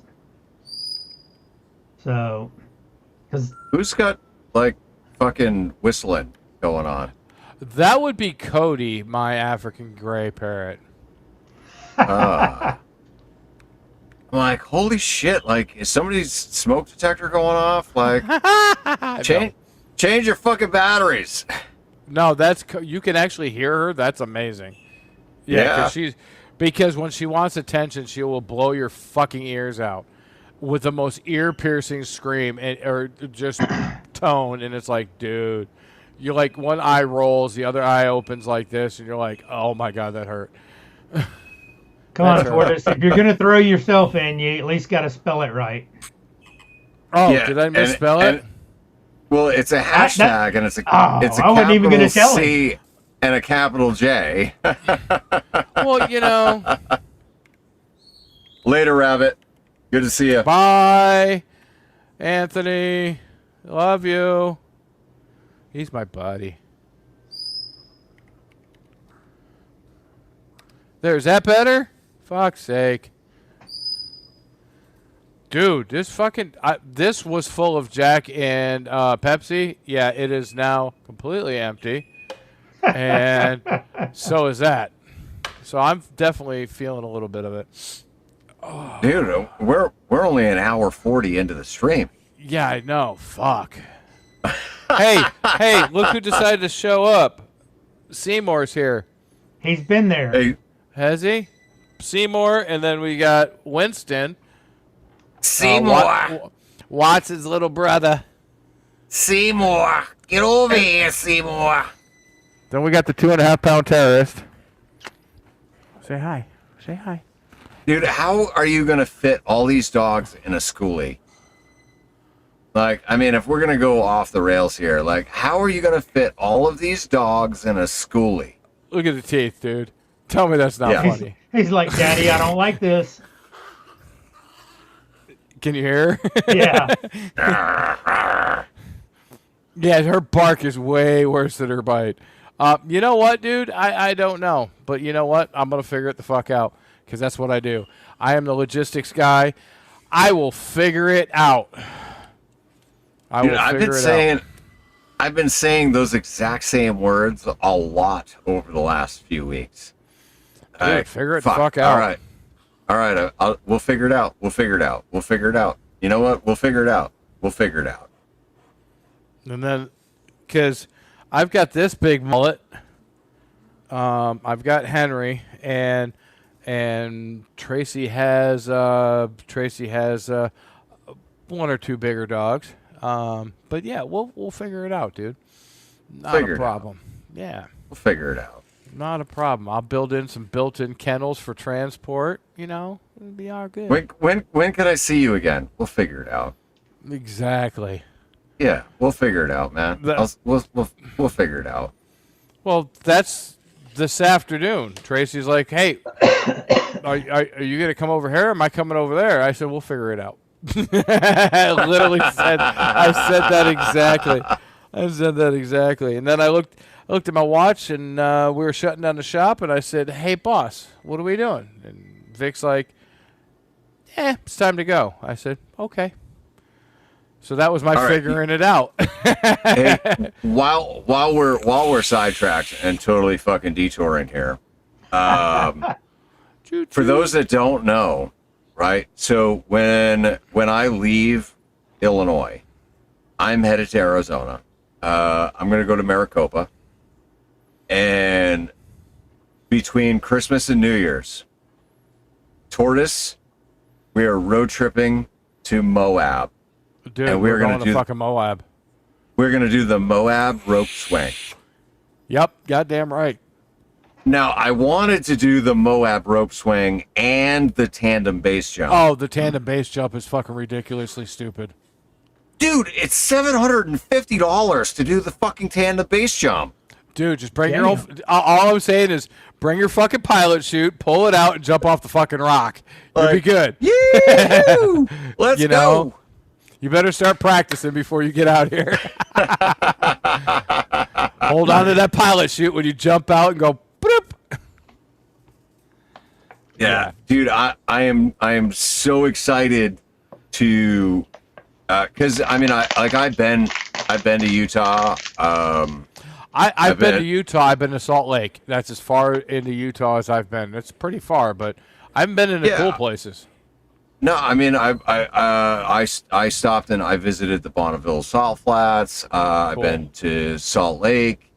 Yeah, all up in the northern portion, but I've never been down in the southern portion. I've never been to Moab.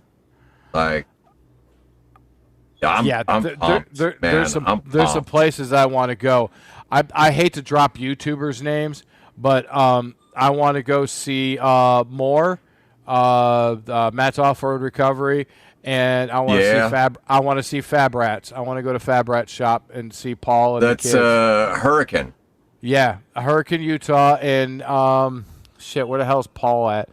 Paul's down south a little bit, but yeah, I want to go to Hurricane, Utah, and I just want to check shit out.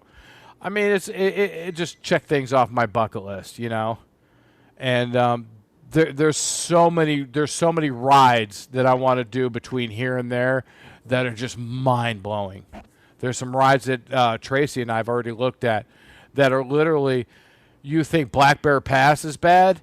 It's as wide as there's this one ride in northern Arizona that's as wide as my truck, and if you're on the passenger side and we're going uphill, you're looking down thousands of feet. Sweet.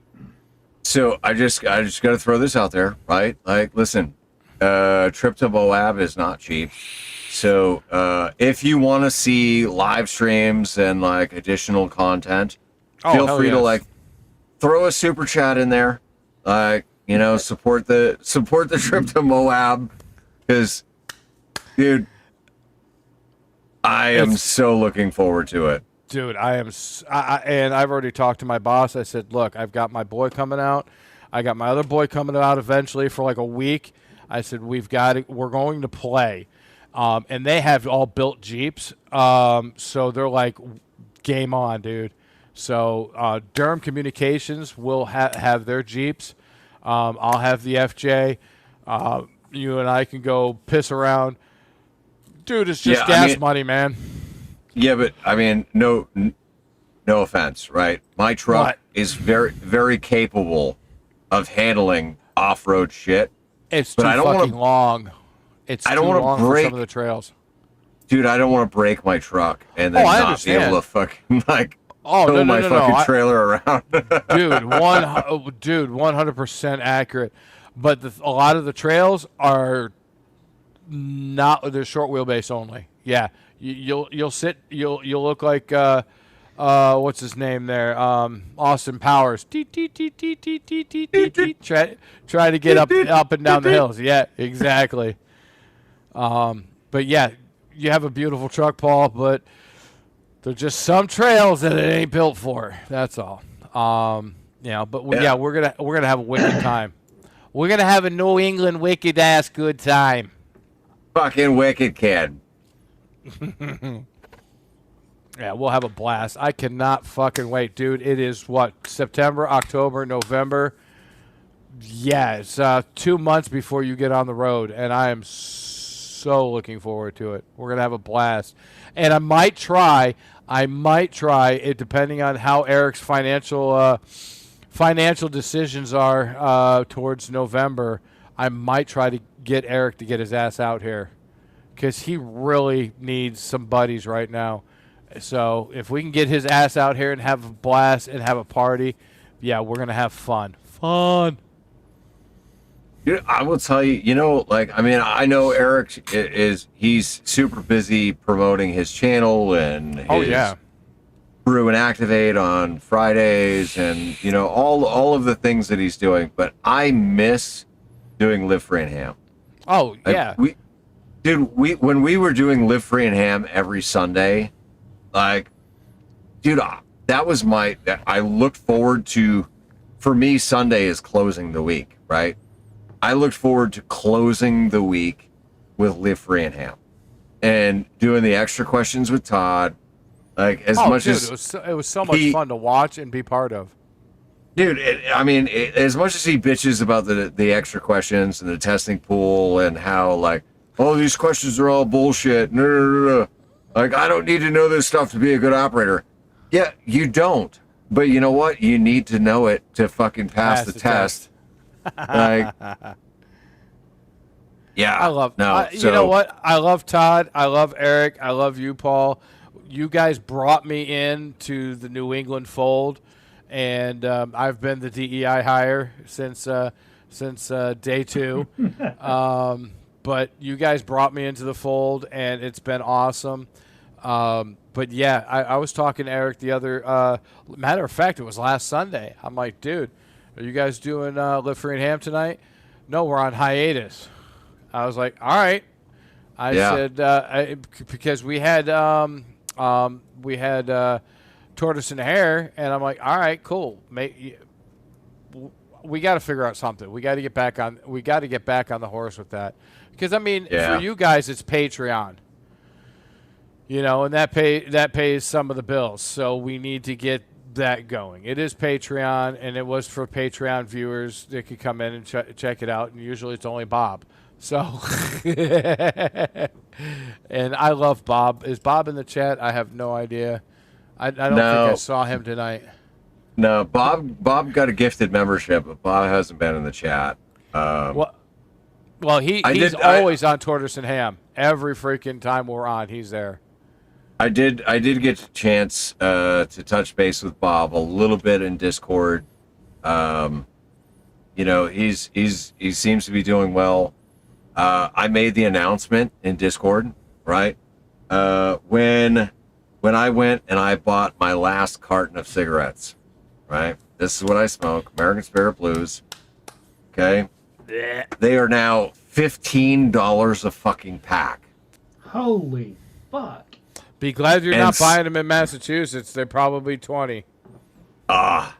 Yeah, but so like, I mean, I went in like I'm expecting, you know, 125, 130. I'm like, yeah, carton American Spirit Blues. Guy goes $150. I'm like, what? Get the fuck out of here! You need to go find an Indian reservation and buy your cigarettes there. So I have decided I am quitting cigarettes. It's getting too much. It's just too fucking expensive. I can't justify a luxury, because the thing is, I smoke because I enjoy smoking. I don't smoke because I need to. I can go days or weeks without smoking. You know, but I've got my pipe, and so like, you know, I'll just sit here and I'll smoke my pipe. You know, it'll be fine. It'll be fine. Do you want to tell them the real reason why you were quitting cigarettes? No, that is the real reason. Well, part of the reason. Okay, I'll say part of the reason. It's the real reason. And then, yes, I was told by a certain somebody. Here it comes. That you know, perhaps smoking cigarettes was one of the things that was not favorable. And well, you know what? Would this person be of the female persuasion? Perhaps. Okay. Perhaps. I'm just inquiring, you know. Because there's like what, 15 of us left? Yeah. Listen, That's our all right. heroin. for those that may not have noticed, all right. Paul, but, Paul, hold on. You don't have to say anything because it is your privacy. I was just poking the bear a little bit. That's all. Okay, right. But for those that may not have noticed, all right, I have been an unusually happy fucking grouch lately. Yes. He's a happy grouch. True. I'm an unusually happy grouch lately. And even my kids text me after I went to do some exploring around Minnesota. Dad, what the fuck's wrong with you? I posted some pictures on Instagram of, you know, me being in the Bakken Museum and having a good time exploring Minnesota. And my boy texted me. He was like, so Dad, there's a new girl in your life, huh? And I'm like, maybe?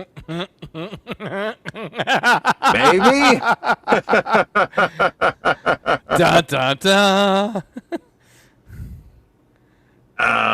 Yeah, but so yeah, long story long, right? She's super awesome. She's an Air Force veteran, very, very, very similar in a lot of ways, which is refreshing. You know, Yes. like for all of the ways that we disagree on things, right? I mean, like, dude, she votes Democrat. I vote Republican. But we can understand that elections are fucking bullshit to begin with. And the government sucks. The government sucks. None of it fucking matters anyway. And so, yeah, dude, it's been nice. It's been very nice. Yes. I'm a fucking happy Grouch. Fuck you. Dude, I literally just dragged him out of the fucking trash can by his toes with that. Holy shit. And I didn't even have to do anything. I just said, oh, is there a and he just spilled his guts. Dude, you're going to suck under interrogation. I swear to Christ. Yep. There's a difference between interrogation and group therapy on the interwebs with my friends. Well, all right? This is true, True. but you'd still suck at interrogation.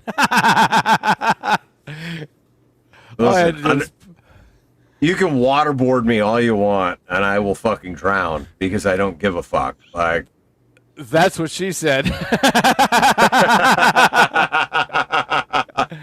Dude, I welcome the waterboarding. Are you kidding me?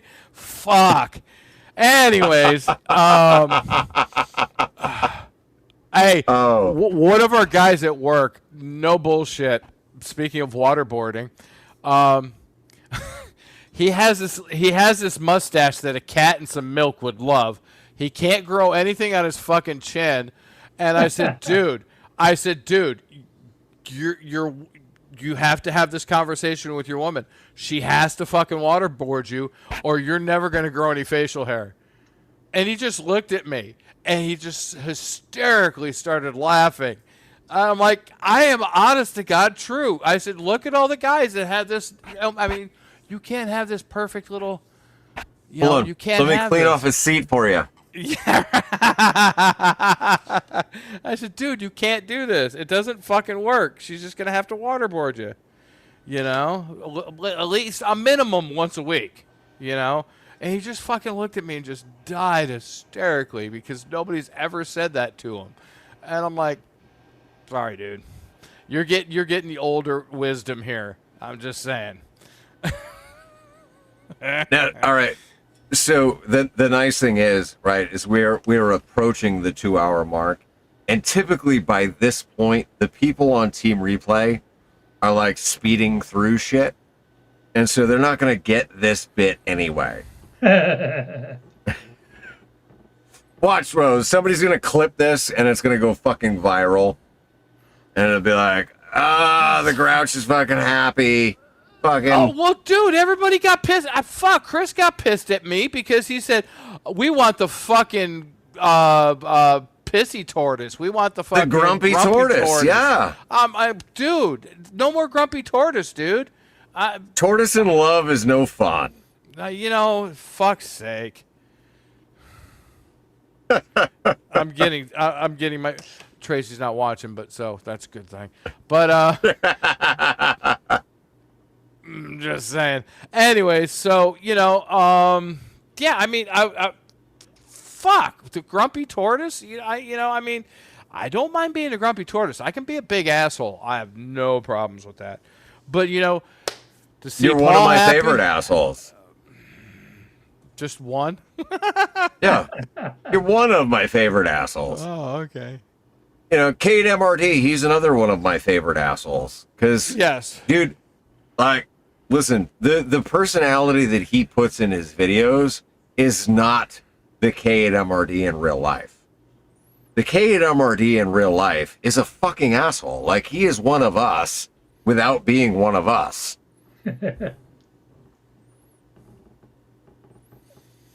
Oh, what do you say about MRD? I do notice one thing now that he has what's the words I want to use? He has found love too. He is whipped like a motherfucker. I wasn't gonna say that because I haven't seen him off the other side of the camera. Oh no, So- no! Like when it came for the fucking camper that he is like putting all kinds of videos about, like, dude, he was hemming and hawing on buying that fucking camper, because, oh, well, I don't know, blah, blah, blah. Oh my God! And It's a tiny little fuck. Go ahead. Hold on. But then he goes, well, let me check with her. Oh. And lo and behold, he's got a camper and he's fixing it all up exactly the way she wants it. Okay, I'm just gonna concede because I actually don't know how she wants it, but I will say it. I like the teardrops, but I call them shoebox campers because it's primarily what they are is a shoebox on a fucking frame with two wheels. I do not dig them. When Renee owned that camper, all right. So for those that don't know, Miss Renee, KR5SIX, when she owned that camper, it was literally a bed, a TV, and an air conditioner, and that was it. Yeah, there's nothing to those things. That was it. And now freaking Mikey, he's got it set up with solar and he's got this, that, and the other thing. And he's decking it all out and he's fucking making it his fucking little palace. His little shagging palace. Shagging, his little shagging behind the truck palace, yes. Yeah. That's... And the funny thing is I know he's never going to see this, so I don't care. But like, if he ever never did, know, because I if he ever guarantee did, somebody's dropping him the link. Fucking Mikey is whipped like a motherfucker. Mikey, we love you. He's not in the chat. He's not here. So, but yeah, go ahead and tell him how much you love him. Yeah, he should have just bought. Exactly. Thank you, Dell. He should have just bought a van. Should have just bought a van. He could park it down by the river. Yeah. He is such fat man in a little coat.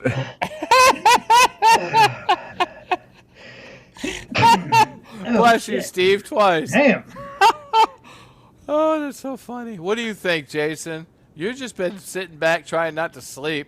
There's a cat. Oh, no, there's a black cat. Uh-oh, look out. That's Elvira. That's Elvira. Oh. Okay, you are alive. Elvira. Okay. Elvira. Ba-dum, bop, ba-dum, bop, ba-dum, bop. Little tiny thing. Everybody thinks she's still a kitten. She's like 5 years old. Dude, how stoned are you right now? I'm hammered. Okay. Yeah, buddy. So we're just we're just checking in on you, man. You're just all right. like. Hold on, Jason. Indica or sativa, or is it a hybrid? It is indica. Indica in the couch. In the chair. in his tank top. He's done in Binghamton. Jason, I got chores. I got chores to do too before I go to bed. So, Jason, how many pounds are you down from fucking 2 weeks ago? Maybe 5. I don't know where I was 2 weeks ago, but I'm 358. Dude, What are you doing? good for you. I am so proud of you, man. He's eating right. He better be fucking eating right. Lots of pussy. One just walked Hey, by. I stay away from that. It got me in too much trouble over the last 10 years. Dude, all you do is tie it in a fucking knot. You see, look, there it is. There's that pussy right there. Yep. There it is, right there, next to his shoulder. Jason, hold on. Jason, time out, right? Jason. Yeah. I put a call out to get your fucking antenna mast up. Okay. Have you coordinated the pizza and the people to put your mast up finally? I talked with one of the guys, and he said the next time he goes down to the city, they're going to swing by, take a look at it, and see. He's talking to the other people up there. Yep, you got to do a Okay. job walk. You got Okay. to figure out what you need. Yeah. Listen, That's awesome. hold those motherfuckers accountable because I put the call out and they said they were going to do it. So hold them accountable. They said they were going to do it. Make sure that they fucking show up and get your goddamn mast up. Yes. Yes. Yeah. Because Flag and Torch boys, they don't fuck around, but Nope. they get We'll get it very, done. very, very, very easily distracted. So you gotta make sure you fucking lasso them boys and bring them over to your house with some pizza and beer. Yep, that'll work. Get That that always goddamn works. fucking tower up. Dude, pizza and beer always works. Pizza and beer. That's all a fucking veteran needs. Yep. Oh, by the way, what I've been munching on tonight is strawberry shortcake. The little cakes. Dude, Little Debbie? yes. Little Debbie strawberry shortcakes? Yes. Good. Dude, I haven't had those since I was a kid. These are so fucking addicting. I've had 2 tonight, and that's it. I am down to 2. Do you put them in the refrigerator? Mm-hmm. Yes. Mm-hmm. You gotta put it in the refrigerator, and it just hardens it up just enough. See, I had a problem. I can't put everything in the refrigerator to harden it up because it's an upper fridge and a lower drawer. Yeah, no, doesn't work. Dude, have you guys ever had Zero candy bars? Yes, I haven't had them in years. Not a big Dude. fan. I'm more of a Baby Ruth guy. Baby, All right. Well, we understand. I went to the Steve. We understand. I went to the store and I bought a package of Paydays and Ooh. Zeros.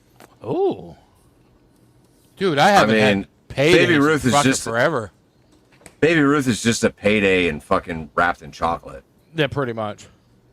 Like it's the same. Yeah, I haven't fucking had. thing. I mean, I haven't had caramelized peanuts in my mouth in a long time. I said peanuts. You love nuts, not peanuts. You love nuts in your mouth, so Yeah, there you go. Yeah, you love it. You love it. Nom, nom, nom, nom, nom, nom, nom. I love nuts in my mouth. Yep. So here's the box. Go out and get you some. What is it? What the hell is this stupid store I just went to? So you can get these at your lovely Redneck, Tennessee store. What the hell is that fucking store called? Which one? Dollar General.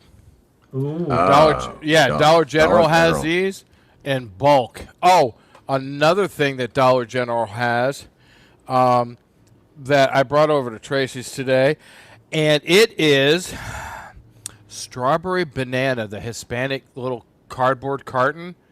Hold on. Let me get the fucking carton. This shit is the bomb, and I had it the last time I was in Arizona, but you can't get it in Tennessee. There it is. You can't get it in Tennessee. You sure as hell can't get it in Massachusetts, but you can get it in fucking Arizona. Dude, this shit right here, this is called Jumex. Strawberry banana nectar. Dude, this is the shit. If you like strawberries, is that an actual product of Mexico? I think so. Yeah. Okay. But Okay. it's in a cardboard carton with a little twist we off. see that. We've see got that. Jumex here, but I don't know that I've seen the strawberry and banana. The mango and The mango's good. oh. This Mango's good. This you want to make mixed drinks? This is the fucking die for. Ooh. But it tastes. But you got to have it really cold, 34 degrees or better. And this is the shit. I tell you what, I had some. Her daughter had some, and Tracy had some this afternoon, and they were all fucking mesmerized by it. They're like, "Oh my god!" I said, "Yep, white boy knows his shit. He knows where to get the shit." So, All right. Now, can we circle back around to Huntsville real quick here? sure. Dude, Hell yeah. okay. I want to talk about Parachute Mobile for a minute, Okay. right? And I realize that Parachute Mobile is only applicable to me. Oh, thank you. With the spotlight. You're welcome. You're welcome. Okay. I mean, you can keep everybody else on the screen too, but I got to tell you, so like when it comes to Parachute Mobile, it is so much fun to just do a high pull and be able to talk to people. What would be like a 5 mile, maybe, right? 5 mile, maybe 2 to 5 from a 5-watt HT to 100-mile radius. And like to then not fly my canopy, but fly Carlos's canopy, which is the CSC branded canopy. Ooh. Dude. Oh, yeah. I literally was asking Carlos, I was like, all right, how much is this canopy? Because I need one. I need one. God damn. But buying a fucking new canopy is going to cost me like at least $3,000. And it's $3,000 that I don't have put aside currently because He finds one on Craigslist. I've been traveling. Fuck. If I could find one. Fuck eBay. Get Craigslist. Fuck, fuck. Gotta go to your original. If I could find one on Craigslist, I would jump on it. But so, I've been super hesitant about downsizing, and I've been asking Carlos for probably like 6 weeks. Hey, you've seen me fly, you've seen my accuracy, like, what do you think about me downsizing?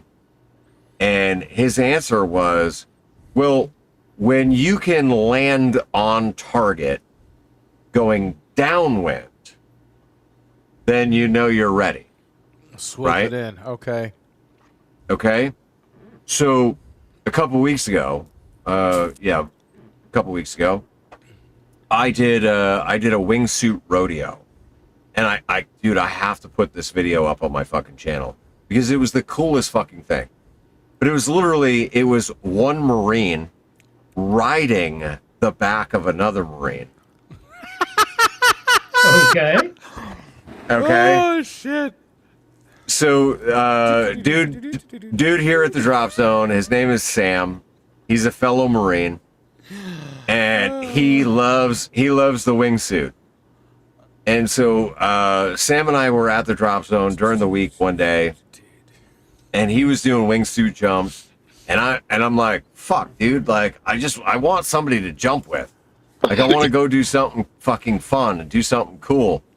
And he goes, hey, you ever done a fucking wingsuit rodeo? I'm like, no, the fuck I haven't.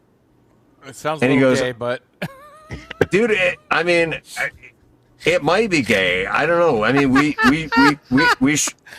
we shared crayons on the ground afterwards. Okay. all right. Yeah. But so we do the pre-talk of how the jump's gonna go, what we're gonna do, and how I'm gonna fucking ride on the back of him while he's wingsuiting. And we get in the plane, and we were the last ones out. That just sounds so bad. Oh yeah, dude. Dude, I'm trying so bad. So we are the last ones to exit because that's how the exit order goes. Wingsuits are the last ones to get out. And so he tells me, he says, listen, if I'm too high in the doorway, just tap on my helmet and I'll try and get down a little lower to give me the space so that we can exit together. And so, dude, I mean, he is like fucking up to the ceiling of the plane. There is no room for me to fucking get out without smashing my fucking container on the door on the way out. And so I'm tapping him on the head and I'm smacking him. I'm like, get fucking down, man.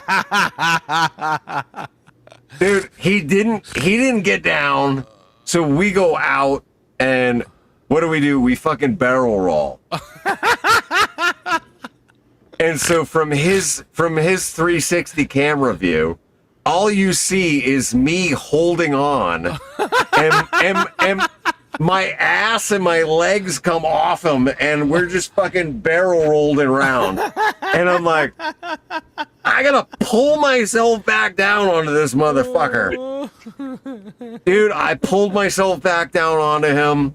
I tucked in behind. I got my knees like basically up his ass. And I'm riding him. Dude, I'm riding. And I'm like, yeah, fuck yeah, dude, this is fucking awesome. And so he flies me around, and we're coming around, and we agreed 6,000 was the break off, right? 6,000 was dismount. So 6,000 comes around. My altimeter on my wrist, right? It's not reading accurately because I'm on his back, so it doesn't have the correct barometric pressure on it. Oh no. So my wrist altimeter says that I'm at like 7.5, but the audible in my helmet starts fucking going beep beep beep beep beep beep beep beep, and I'm like, fuck. All right, it's time to go. Dude, that motherfucker just threw me off. Like, he's just like, nope, See ya. fuck you. And so off I go. And so now I'm in free fall. And I'm going, all right, I'm over the intermodal fucking rail yard. Now, if you've seen the aerial map of Rochelle, the intermodal rail yard is several miles from the drop zone. Mm-hmm. I'm going, oh shit, I need to fucking get back to where I know that I can land back at the drop zone.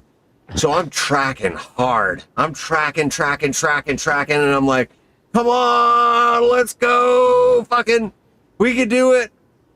And I get down to fucking 3,500. That's when my audible starts going crazy, and it's like, dude, pull your parachute, pull your parachute, pull your parachute. It's fucking beeping, beep, beep, beep, beep, beep, beep, beep, beep. So I'm like, all right, slow down, stop my forward movement, throw my parachute up in the air. I get a canopy over my head. Dude, I'm still 2 miles away from the fucking drop zone, and the wind is not helping me. And so I'm like, fuck me. Am I going to make it back? Am I going to make it back? Am I going to have to fucking land in a cornfield? Like, this is going to be fucking embarrassing. The first time riding the fucking wingsuit, and I'm going to end up landing in a fucking cornfield. I made it back so that I was close enough to land in the student area down the west end of the runway. And, like, dude, I have no fucking altitude for an actual pattern. So I'm just going straight in, downwind, heading towards the fucking landing area. Saying, fuck it. Yep. I was like, you know what? This is going to be a super fucking fast landing because the wind is at my back. I have nothing to slow me down, but I'm going to land where I need to land. And so, yep, I come in, I land just fucking to the right of the flag down the west end of the runway, and I flare and I run my fucking ass off, and I'm like, oh my God, that was fucking amazing. Well, now I'm collecting up my canopy and I'm waiting for the Kubota to come fucking running down to come pick me up. Dude, there's no Kubota coming. Like, nobody fucking knows that I'm down the wrong fucking end of the runway. That's hilarious. Nobody was paying attention. And so I'm like, the walk of fame. Walk of shame. Walk of shame. Yeah, walk of shame. I get all the way to the fucking gas pumps, and finally the Kubota is fucking coming to meet me, and I'm like, all right. Cocksuckers. Where were you 5 minutes ago? Yeah, but dude, so much fucking fun. All right, but Now, anyways, did Carlos see that land? You did a downwind land. Did he no, see it? Because so unless I'm doing a coach jump I can't have a camera on. Oh, okay. Because I don't have my coach rating yet. Now, granted, okay, I did the coach course. I passed my ground eval with flying colors, but I haven't passed my fucking jump evals. And every time I go to do my jump evals, the fucking guy that's the examiner is busy doing tandems or tandem camera or some other bullshit in the drop zone where he doesn't have the ability to fucking jump with me and do my evals. Can And Carlos do is, it with you? Well, yeah, but Carlos is only here every other week. Oh, And so, yeah, so I need to get these fucking eval jumps done. look at this motherfucker. Aaron, welcome to the show. Motherfucker. Don't let me interrupt. Don't let me interrupt. Keep going. Tell me more about your fucking jumps. All right. Yeah. Did you hear any of it? Yeah, I heard it because Okay. I was entertained by the fact that you got stuck in the middle of nowhere because Gay boys riding on the back of another Because Marine. Yeah, because it was one Marine riding another Marine. it's only gay for the stay. yeah, fair. But so, all right, so yeah, so back to Huntsville, right? After that first jump, Carlos is like, all right, we'll just even the playing field, right? You're on a bigger canopy, I'm on a smaller canopy, you're lighter than me, and so like it should kind of balance out a little better. And I was like, well, I mean, if you think that I'm capable of flying a 20 square foot smaller canopy and being, good and safe with it, I'm down. Like, let's do it. So we swapped rigs, and I went up with Carlos's and he went up with mine. And initially it was great. Like, we were both kind of fucking there at the same altitude. And then 5 minutes later, I'm 2,000 feet below him. And he goes, for once I'm higher than Paul. And I'm like, oh, if only you were.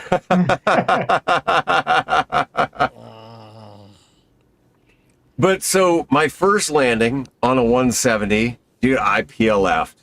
Like, I was not anticipating the speed of that PLF, landing. parachute landing fail. I was not anticipating the speed of it. Like, I flared, and the flare was just like, fuck. I'm still going really fucking fast, and I can't run this shit out. So I'm just gonna tumble and I'm gonna roll, and it was fine, right? But so then I pack his parachute, which, dude, his parachute compared to mine, it's so brand new and crispy and nice, and I'm like, dude, this thing is a pain in the ass to fucking pack because it's slippery because it's fucking new. Mine is old and beat the fuck out. Like, dude, it is beat. It is so beat. But yeah, so we go up parachute mumble number 2. I have a shit ton of fun. Again, though, I'm landing before Carlos because now he's on mine and he's super fucking lofty and he's just hanging out up there for an extra fucking 5 minutes. I'm down on the ground like, all right. So this is what Carlos deals with every time we do this.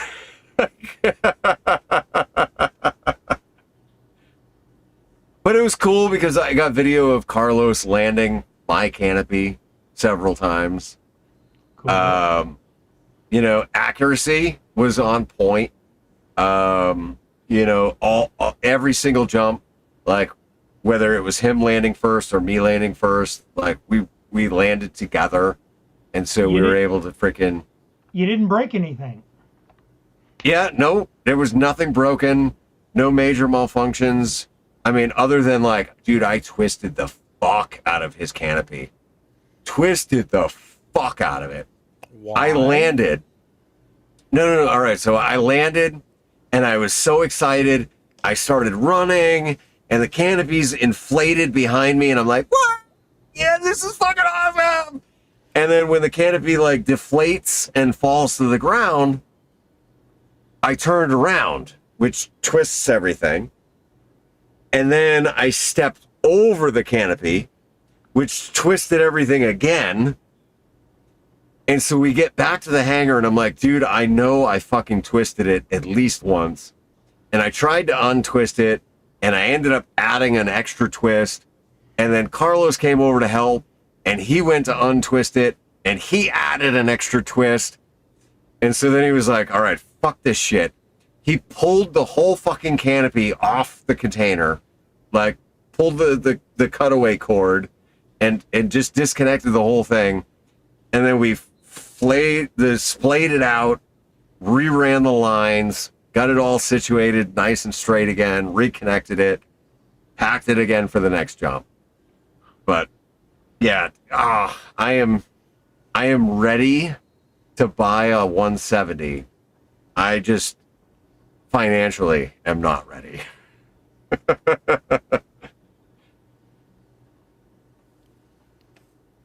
Sorry, you're muted, texting. Aaron.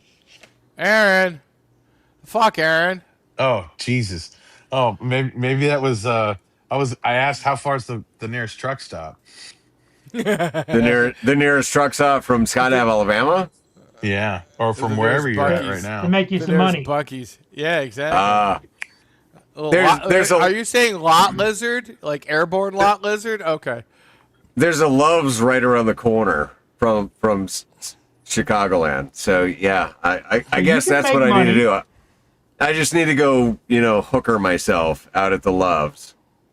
Hey, Go 20 get some- bucks is 20 bucks. Give Skydiver some by truckers day, some lot hand lizard by jobs. night. Yeah, Skydiver by day, lot lizard by night. and be like, All day, $100 all night. hand jobs. It's the best hand job you're ever gonna get.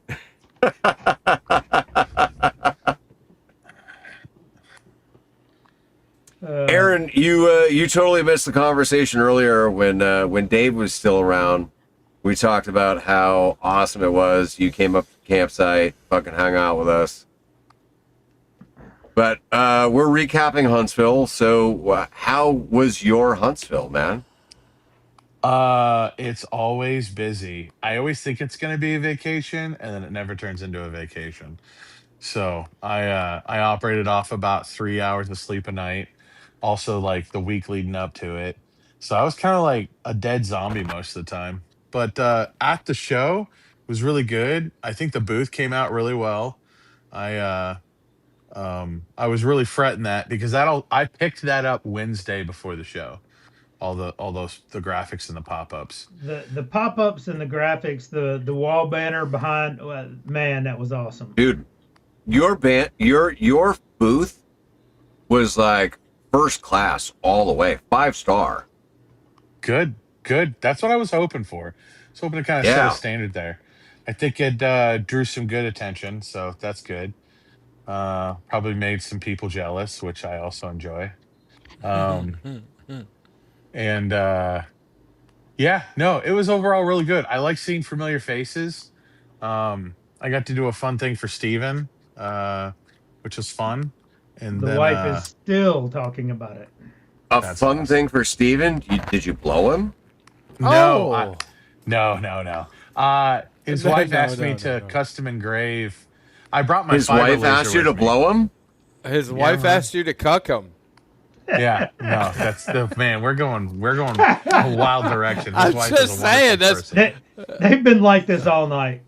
Yeah. No, I brought my fiber laser with me, so I had it back at the Airbnb. So when I told Steven that, his wife was like, "Can you engrave my name and call sign into this really nice tumbler?" And I was like, "Yeah, sure, I'll do that." So I took it with me, and then I did it Sunday morning and dropped it off. So that was fun. I wish I could have the laser in the booth, but I don't have. I got to go through some safety steps first to make sure it's okay to have at the show. I know some people have just brought lasers and not really, like out in the flea market area at like Dayton, and I think it's for them. It's probably a ask for forgiveness sort of thing. But Just put a sign up that says, "Don't fucking stare at the laser, you dumb fuck." right, yeah, Yeah, please do not stare at laser, you fucking moron. Yeah, you would think, right? Well, I just got to make sure everything's covered on that and we're all kosher with them. So I just I just left it at the Airbnb and then told my roommates, "Don't stare at the laser, you morons," and then did the work, which was fun because then Connor, one of the guys that helping me with the booth, Monday morning, I was like, "Grab anything that you have with you that you want laser engraved, and I will sit down and do it real quick." So he just brought everything to the kitchen table for me to do, which was fun. But yeah, overall the show was great. I sold a whole bunch of Oh, keys. It was good. Aaron, Yes, sorry. You can continue after. Dude, what is the fucking Giants' name? Daniel, Whiskey Victor 5 Golf. Thank you. I'm sorry. Dude, I felt like such an asshole because I couldn't remember. And he's a fucking giant. Like, literally, the man has no fucking neck, and he's like 6'6". He's a big dude. Like, he's a big. fucking giant. He's a big dude. He's my bodyguard. He does really well at that. So yeah, good guy. Yeah, Daniel, Super good guy. He's out in Amarillo. Engineer, really. I mean, really smart too. That's just incredibly intelligent human. So yeah, I like keeping him around. He's a Flag and Torch member. He is. Yep, he's a Flag and Torch member. No So- shit. Dude, I didn't even know he was a fucking vet. Check this No, out. he's He not a vet. kept- But he's in the club now. He kept his Okay. serialized card. Oh, no. Fuck you, Steven. Very nice. That Yeah, was a fucking good poke. I like that. Damn. Aaron, So, yes, sir. I gotta say, dude, this key, it is the greatest fidget toy ever. I just need it to make noise. I just need it to make noise to perfect the fidget, because then I could be like, oh yeah, that's what that is. Yes, there it is. There's my call sign. There it is. You Yep. have a radio, right? Fuck you, man. I can't take my radio with me everywhere. I mean, you can literally plug it into the radio and just broadcast into the abyss and some random. Into the ether. Aaron, you don't realize he wants to play with it in public. So, Oh, Paul, yeah. what you don't I want know, to walk around the drop zone going. he's Did making we- a little modular plug-in to plug into the other end of it to send out piezo tones. You could. I mean, yeah. We'll get there. I mean, we'll get there. Oh, he's tapping on the point that I have another product in development that the No, integrated I keyer was for it. I wasn't even talking about that. I was. Oh, That's what Grouch keeps being like. When are you gonna have the thing? And I'm like, there's other people that make the thing too. Mine's just gonna be cooler, but you can get another thing and wait for that my thing. Yeah, I know. Dude, I've had a Morse Reno and I've had a Morse Tutor, and they're fucking big and clunky, and you have to power it separately. Like, it would be so fucking awesome to have this little fucking speaker that I plug into the back of the key, and I just go, doot, doot, doot, doot, doot, doot. Oh man, Dave's just digging into us now. Oh, Hey, Dave. ham cube. What is a ham cube? You could okay. So if you just go on Amazon, you put in ham cube, or if you put in like Morse code Pokemon, it'll pull up this other like device. fuck? It works. I don't know how they get away with putting Pokemon on it, but they're like Got to collect them 100 all? Yeah, exactly. I think they're like 100 some bucks, maybe 120. I don't know. It's got an LCD screen on it. It's a Morse code trainer. I've got one or two of them. They work okay. I actually don't like the software. They advertise a whole bunch of extra features that I've never been able to get to work on it. But if you want something that you can just get around with, it still doesn't integrate directly with the key, but you can plug it in and use it as a side tone generator. Yeah. Yeah, Listen, do it. Aaron, I just want to give you my money so that you can fucking give me a prototype, and I can play with it, and I can tell everybody like, look how cool this fucking thing is. Doot, doot, doot, doot. I get it. I know. I get it. Yeah. I'm working on it. We got a whole bunch of stuff in play. So actually the I just rented a like 20-foot scissor lift just to do maintenance in the shop, which is gonna keep me busy for a bit. So Oh, The scissor lift. yeah, scissor lift. Yeah. Yeah. Excellent. Right. Right. Portis, you guys can't give it a break. Yeah. No, dude. I'm just saying, you know. Hey, I'm scissor lift certified. Oh, you are? You want to come down? Yes. Literally, I cannot reach. I have probably 36 those like T8 tubes up in the ceiling in the shop. And of the 36 spots, only like 4 of them are working. So it's like pitch black in my shop. So I oh, gotta, yeah, it's dark. It's dark and depressing. And I was like, that's it. I'm just gonna rent a scissor lift. And then so then my dad and I went with the trailer to the cat place to pick up the scissor lift. And it's got like an inch and a half of ground clearance. And so it wouldn't make it up the ramp onto our nice trailer. So I now have to pay another $300 to have them bring it on a special lowboy trailer that will then drop it off so they can Yeah, actually. because those scissor lifts are like this high off the fucking ground, dude. Yeah, they're like they're that like high an off the inch. ground. Yeah, you Yeah. can't unless you have one of those special trailers that like lowers itself flat to the ground and then you drive it off. So I was going to pick it up today and work on stuff in the shop over the weekend, but now I got to wait till Monday, Tuesday for them to drop it off. But you're gonna see 350 pounds flying around in the air on a scissor lift. No, they go slower when they're up. Yeah, see, they scissor slower. Is that what you're saying? Yes, they they scissor slower when slower. they're up. Yeah, Yeah. I don't understand the fall protection that you're supposed to wear because like if I fall outside of that thing, I weigh so much and that thing's so small that the center of gravity is just going to drag the whole thing down like a tower. I'm not kidding. I was like, I think it would actually be safer for everybody involved if I just landed on my head and we just called it done for the day. So we'll see, but that'll be fun. Let there be light. So yeah, I got invited to go to Pacificon to have a booth there, but it lines up so closely to Pack Beach, the another event that I'm going to that I don't think I can't travel that fast between locations since I usually drive. So I probably won't go to Pacificon. You guys should all go. I think it would be fun. That's like the West Coast Huntsville, from what I understand. Oh, West Coast Huntsville, huh? Yeah. By the way, did anybody else notice? Somebody pointed it out to me. Did anybody else notice? I don't know how much around town Huntsville you got.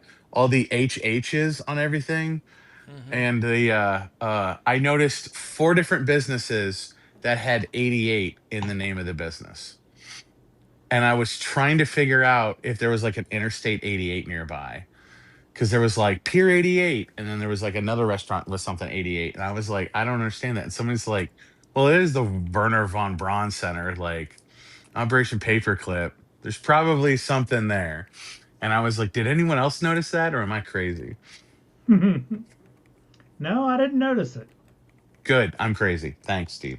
No, I you're did. not. Hold on. I did see the Signal Museum.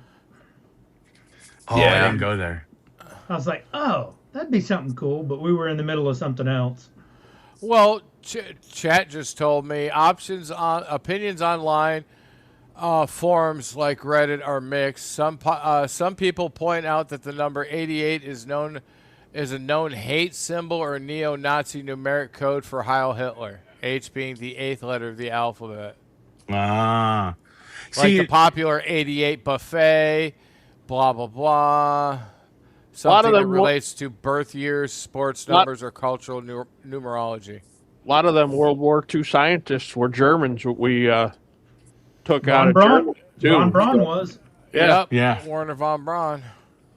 and I don't, there is a huge German culture in Huntsville. I don't, so we Yes. went to like 6 different restaurants and every single one of them had like Wiener Schnitzel and Rubens. So I don't Yep. know if they're trying to balance their menu out. Well, but what between the Jews and the Nazis? yeah, I Wiener don't know. schnitzels? I mean, I'm just asking. No, really. I just notice things. Doesn't mean there's anything actually there. I just see Dude, patterns. that is something nobody would notice. The sandwiches versus the Well, the fucking shopping Wiener center, Schnitzel. the shopping center where Gigaparks is, there's a German restaurant in there, and we ate there Saturday night, and it was really good. Yeah. I mean, I'm German by heritage. I got a good double N last name. So Hey, that- so that means your nuts and bolts are good and tight. yeah, they're good and tight. Yes. Yes, Good and exactly. tight. Good and Yes. tight. Good and Yeah. tight. Well, then we were making the joke that if they're going to start renaming restaurants to have a German flair to it, I was like, oh, look, it's the Waffle House, or as we like to call it, the Waffen House, The Waffle House. the War House, The Waffle which makes sense after 2 a.m. There's probably a lot of fighting going on in there. Yeah, just don't throw a chair because the fucking Waffle House employees are already trained for that shit. Oh, dude. Yeah, they know Kung Fu. No, they know waffle foo. That's funny. That's great. Yeah. Come Yeah, on, that's a Aaron. thing. I still got half a buzz in me. This was full of Pepsi and Jack, so That was 3 hours ago. that wasn't 3 hours. We haven't been on for fucking 3 hours, have we? Almost. 2 hours 41 minutes. All right. So that was 2 hours ago. I don't know. I don't even know how to read chat in this thing. So scroll. It's over on scroll, the side. Scroll. You got to scroll. Oh, I'm just gonna scroll forever. Boys, I've been up since 4 this morning. I'm gonna say goodnight to y'all. All right. Well, let's just put a bow on things. All right. Yeah. We can do that too. Okay. So Huntsville was a hell of a fucking good time. If you didn't go, sorry for you. Sucks to suck. Yeah. We'll be But there Aaron- next year. Aaron, give us your highs and lows of Huntsville. Oh man. Well, the low I can't talk about. Oh. But the high, you could talk about that with me offline. Everything was good. Everything was drama free until Sunday evening, and then that kind of like, there's something happened that threw me through a loop Sunday evening, and I was like, really? That's a thing? Why can't people just be fucking nice or go away? And I got stories to tell you afterwards. Don't fucking take off because yes, I got stories to tell you. Yeah. So that's a thing. Dave knows all about that. That's not something I want to talk about on stream. But that was the low. Other than that, dude, probably the highest point for me was, and this is going to sound so stupid, but so Connor, Whiskey 4 IPC, I paid and flew him out to help me in the booth, and I like to consider myself a good manager of people, but I was doing a horrible job this weekend because I was stressed out. And at one point, without even doing anything, I had to walk away from the booth, and I came back, and Connor was sitting there. What a resourceful kid. I mean, he's 24, but what a resourceful kid, right? He was sitting there. He had gone into one of my boxes, found my spare parts box. Somebody had come up to the booth. It was Sebastian from Ham 2K. And Sebastian's like, hey, I Yep. brought he's owned several of my keys. He brought a key. He's like, I think there's something broken in this key. And like, without even having to do anything, Connor was like, well, I'll take it apart. He took it apart, figured out what was wrong with it, and then fixed it. Yeah. So, I mean, I was super impressed with Connor's ability to do that. He's a Zoomer, so I usually think the worst is Zoomers, but that was literally, I was just almost like verklempt. I was like, oh my God. Did you just Kid say actually did something verklempt? right. Oh my God. Yeah. Yeah. You got it. That's a callback, right? That's a big word. So, there you go. So anyways, highs and lows, that's good. Everything else, great to see familiar faces. That's part of why I go, is just to, stare at you with longing eyes. So, yeah. I That's love about you it. too, Aaron. Yep. I just want my- to put my my hand in your eyes- cheek right now. My eyes long for you too, brother. Hey, I'm only 4 hours away. Hop in the car with Sean and come down here. In fact, I really think you should. By the way, just so you know, if you come down here, we will go activate a park where you have to climb. It's essentially about 200 stairs, and you end up on top of a massive rock pile that is a nuclear waste site. You can Oh, activate the top of a nuclear waste site here in St. Louis. That's cool. all right. All right. I will take that drive. It's safe. It's safe, but I think, dude, it would be, yeah, yeah, it's fun. You should come down and do that. I already took Sean. I took Sean and K Murder up there, so you got to come do it too. Get all the YouTubers because you can see the arch on a clear day. You could see the arch from there, and it's like 40 miles away because you're high Oh, enough wow. up. Okay. So All right. it's cool. Yep. It's We're gonna. it's not a soda, even though it should be because it was man made. But there you go. All right, All right. We're gonna do that in the next I'm couple done. weeks then. Yeah. Cool. I'll be around. All right. Tortoise, you didn't go to Huntsville. Nope, Well, I did not. What do you think of the conversation tonight? Dude, I'm going to be there next year, and it's going to be even more of a party. So, yeah, we're going to have a blast, dude. And I will be setting up clandestine cameras every now in different places, so we can catch the shenanigans and just put some shorts out. You know, Fuck your flock. fuck your flock. What the flock? But yeah, just dude, we're gonna have a blast. It was fun listening to because this is the second night in a row that listening to Dave UTY in the different stories, and the highlight was you riding another Marine. You know, so yeah, I mean. We're coming down. I've been to Huntsville once, but it wasn't like it is now. It was just the beginning of COVID. I think it was 21. I was on What are you barking at? Sean in California. Sean, I was on his live stream on that, just walking through. He wouldn't shake my hand. He had to do the fist bump thing. Had the mask on because he was traveling. I understand, but yeah, it was that was a fun time. We're gonna have a blast, man, because that was before Monte Sano. So, and going to AIT in Huntsville, I know a lot of the interesting and weird places. I just leave that. Yeah, some rock quarries if we can get on post. Like the Booby Bungalow. Oh, you beat me to it. Yeah, Uncle Buck's Booty Bungalow. Yeah, right. There University Boulevard. I think the last time I was there, University Boulevard's had some interesting establishments. So yeah, we're having a blast next year. Courtside's going to be fun this year. Why am I staring at Jason's ass? Okay. Looks like he's got a Because house. you're looking. It looks like he's got a house dress on. What the fuck? Come on, Jason. Go sit down. Is that a muumuu? I think it's a muumuu. Is that a muumuu? Jesus. He's got his headphones off. He really can't hear us. Cat trash in the house knocked the lamp over. Oh, we were just wondering if you were wearing a muumuu or what the fuck that was. Anyways, so yeah, it was a blast. Hi, Steve. I see your little black Muppet. Something woke him up. All yeah, right, we're gonna have a Tortoise. blast. So Tortoise, you What? called and you booked You booked an RV slot. Yeah, we're good to go. All right. We're good to go. I just got to get my fucking camper down there, and we've got to get. I'm still working out the logistics with Eric. There's All that. right. Okay. Okay. So, Cool. fuck. Who's next? All right, Jason. Jason, you didn't go to Huntsville. What did you think of the conversation, though? Give us your feedback.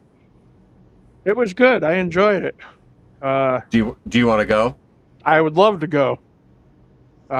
Chances of me going are probably slim to none, but should I come into some money? Well, I'll definitely make it on the. I think of the three big ones, that would be the one I would choose to go to. We're gonna have to get N2MAK to come down, and you just take you with him Oh, in yeah, his Mikey. in his Lesbrew. Oh, you guys will look so fucking cute in that. Yeah. Well, Jason, I'm glad you were here anyways. You know, I mean, I know you didn't chime in much, but I'm glad you were here, man. I enjoyed it. Good. It's a getaway. It's mental therapy. That's what it is. This is our group therapy What it's on the all interwebs. about. Yeah. It is. So, especially when I can just look gazingly into Aaron's eyes and think about putting my hand on his cheek. Which cheek? I don't know. got I four can't. of them. I can't. The one on your head. The right ass cheek. Because I'm not That's the talking one. about the one in the back. You're gonna make me blush. Stop it. It just rub the corner of your mustache with my thumb as my middle finger is just at your ear.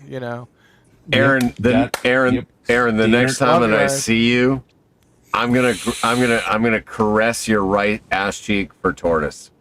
Thank you, Paul. You guys realize the internet is forever, right? Yes. Got it. Okay. Guess who's not running for Senate now? All right, cool.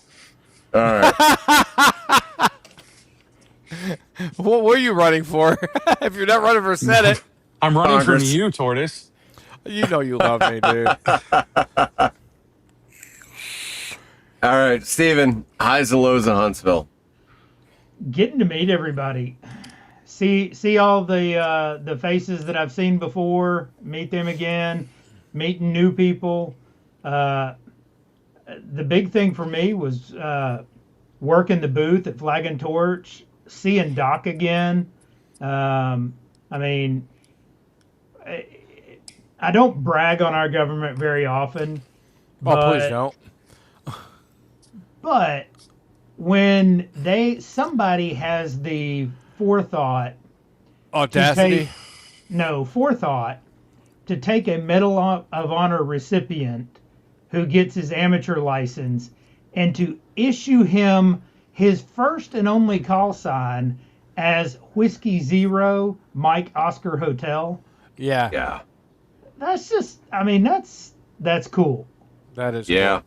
I mean, Now we just need to get other ones like 1s, 2s, 3s, 4s, all. Yeah, that'd be cool. That'd be sick. But that was probably my high. I don't know that. I mean, the low would be not you never being at your fucking campsite. I mean, Yeah. I drove all the way up there through those speed traps of 25 and 35 and the windy road to get up there. And you were never there anytime we went. Although I didn't have to pay to get in. I mean, that was cool. We pull up in the truck and the little girl looks over at the antenna and goes, "Oh, are you with the ham radio people?" Yep. Yes, I am. Go ahead. Yes, I Like, am. oh, cool. But yeah, I didn't get a whole lot at the. And I gave you the gate Hamfest. code. Yes. I didn't get a whole lot at the Hamfest. Got some small, cool things.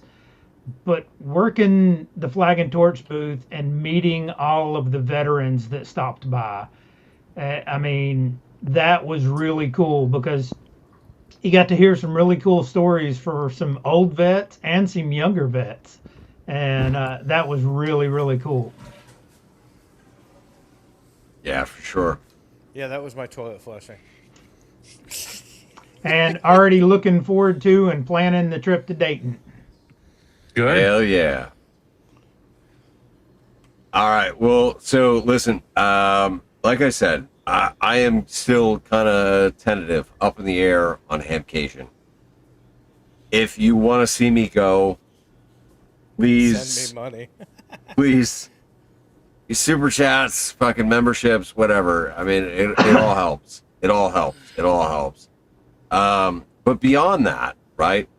I mean, if you've enjoyed this conversation, you want the next road trip to happen, I appreciate the support and the love. But let me know what you want to see out of Hamcation. right? If I make that trip, what do you want to see? I had a ton of fun in Huntsville.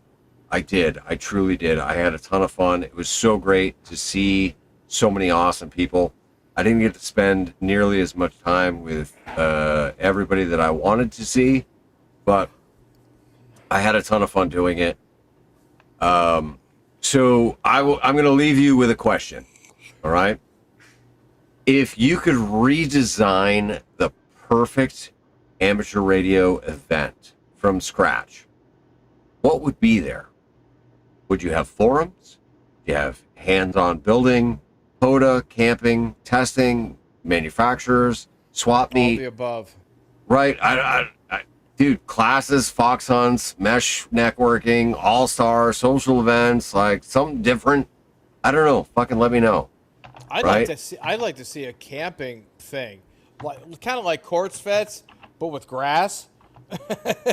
I mean, kind of like the Moorfest, like the off-roading event, something Yeah. like that, where it's just everybody with campers. We have some pavilions that we can go hang out at and bullshit with, and just have it for a week, a weekend, something. I think that would be awesome. Absolutely. Absolutely. And the big thing here, right, is listen, no matter what, ham radio is not dying. Okay? Stop listening to these fucking negative Nancys that are fucking constantly complaining that ham radio is dying and the boomers are the fucking problem, because they want you to buy their $600 fucking program where you can get your license. Like, it's bullshit. You don't need to pay $600 to get your fucking license. You must Okay? have watched Rabbits in my show where Rabbit was talking about it's the boomer's fault, but No. Listen, I'll share the Instagram post with you after the stream. But there was this fucking Instagram post, this ham named Evan, and he tagged several other well-established hams in his post on Instagram. But it was basically just shitting on the average ham radio operator, saying that the average ham radio operator is not helpful and would require you to have a license before they would help you, which is complete bullshit. Meanwhile, this guy is trying to sell a $600 fucking course to get your fucking license. Like, it's bullshit. I'm so sick and fucking tired of seeing these money-hungry fucking YouTubers and social media fucking people trying to, I'm right here. be negative fucking engagement, rage baiting to get you to be like, oh yeah, no, I went to my local club. My local club was a bunch of fucking assholes and old boomers, and like, that is not the fucking majority of the hobby. The majority of the hobby is out here offering friendly advice and help and willing to answer your questions, even if it's the 500th fucking time that we're answering the same goddamn question. We're willing to do it because we care about the hobby and we care about you, and we want you to find something in this hobby of 1,000 hobbies that you enjoy. There is something for everyone. Everything's Go ahead, a Steven. toolkit. Everything's a toolbox, and there are plenty of tools in it. Oh, there are more tools than there are fucking that should be. Like, god damn. Anyway, all right, listen. This is the Weekend Warriors. In 2 weeks, we are going to return to our regularly scheduled programming where we're going to do group therapy on the interwebs. All right? It has been an absolute blast fucking talking about Huntsville, going to Huntsville, doing Parachute Mobile, fucking having a lot of fun, spending a lot of good time with good people, learning new things. And so, yeah, we will see you again in 2 weeks. I appreciate each and every one of you. Again, thank you, channel members. Thank you, Patreon members. If you want to help support the cause and support the mission and all of the fucking bullshit that I'm doing, feel free to give at your leisure. I appreciate it. All of it just goes into fucking this shit, right? But other than that, group therapy on the interwebs, I love it. I appreciate each and every one of you, especially those of you that joined me here on stream and in the chat. Oh, you know what? Fuck. I forgot to pull the giveaway. So here, giveaway. Oh, Steven. Steven, you won a shirt. Yay! Do you want it, or do you wanna like re-roll it? I don't know. Let me look. Re-roll it. Re-roll it? Yeah. All right, ham it forward. All right, Jeff KS0JD, who gave me the Z-Bitix. You have won a shirt from my store. So let me know what shirt you want, and I will get that sent your way. Again, this is the Weekend Warriors. Thank you, each and every one of you. We'll see you in fucking 2 weeks, man. Let's go. Outro. Bye. Bye. I made it back in. Shit.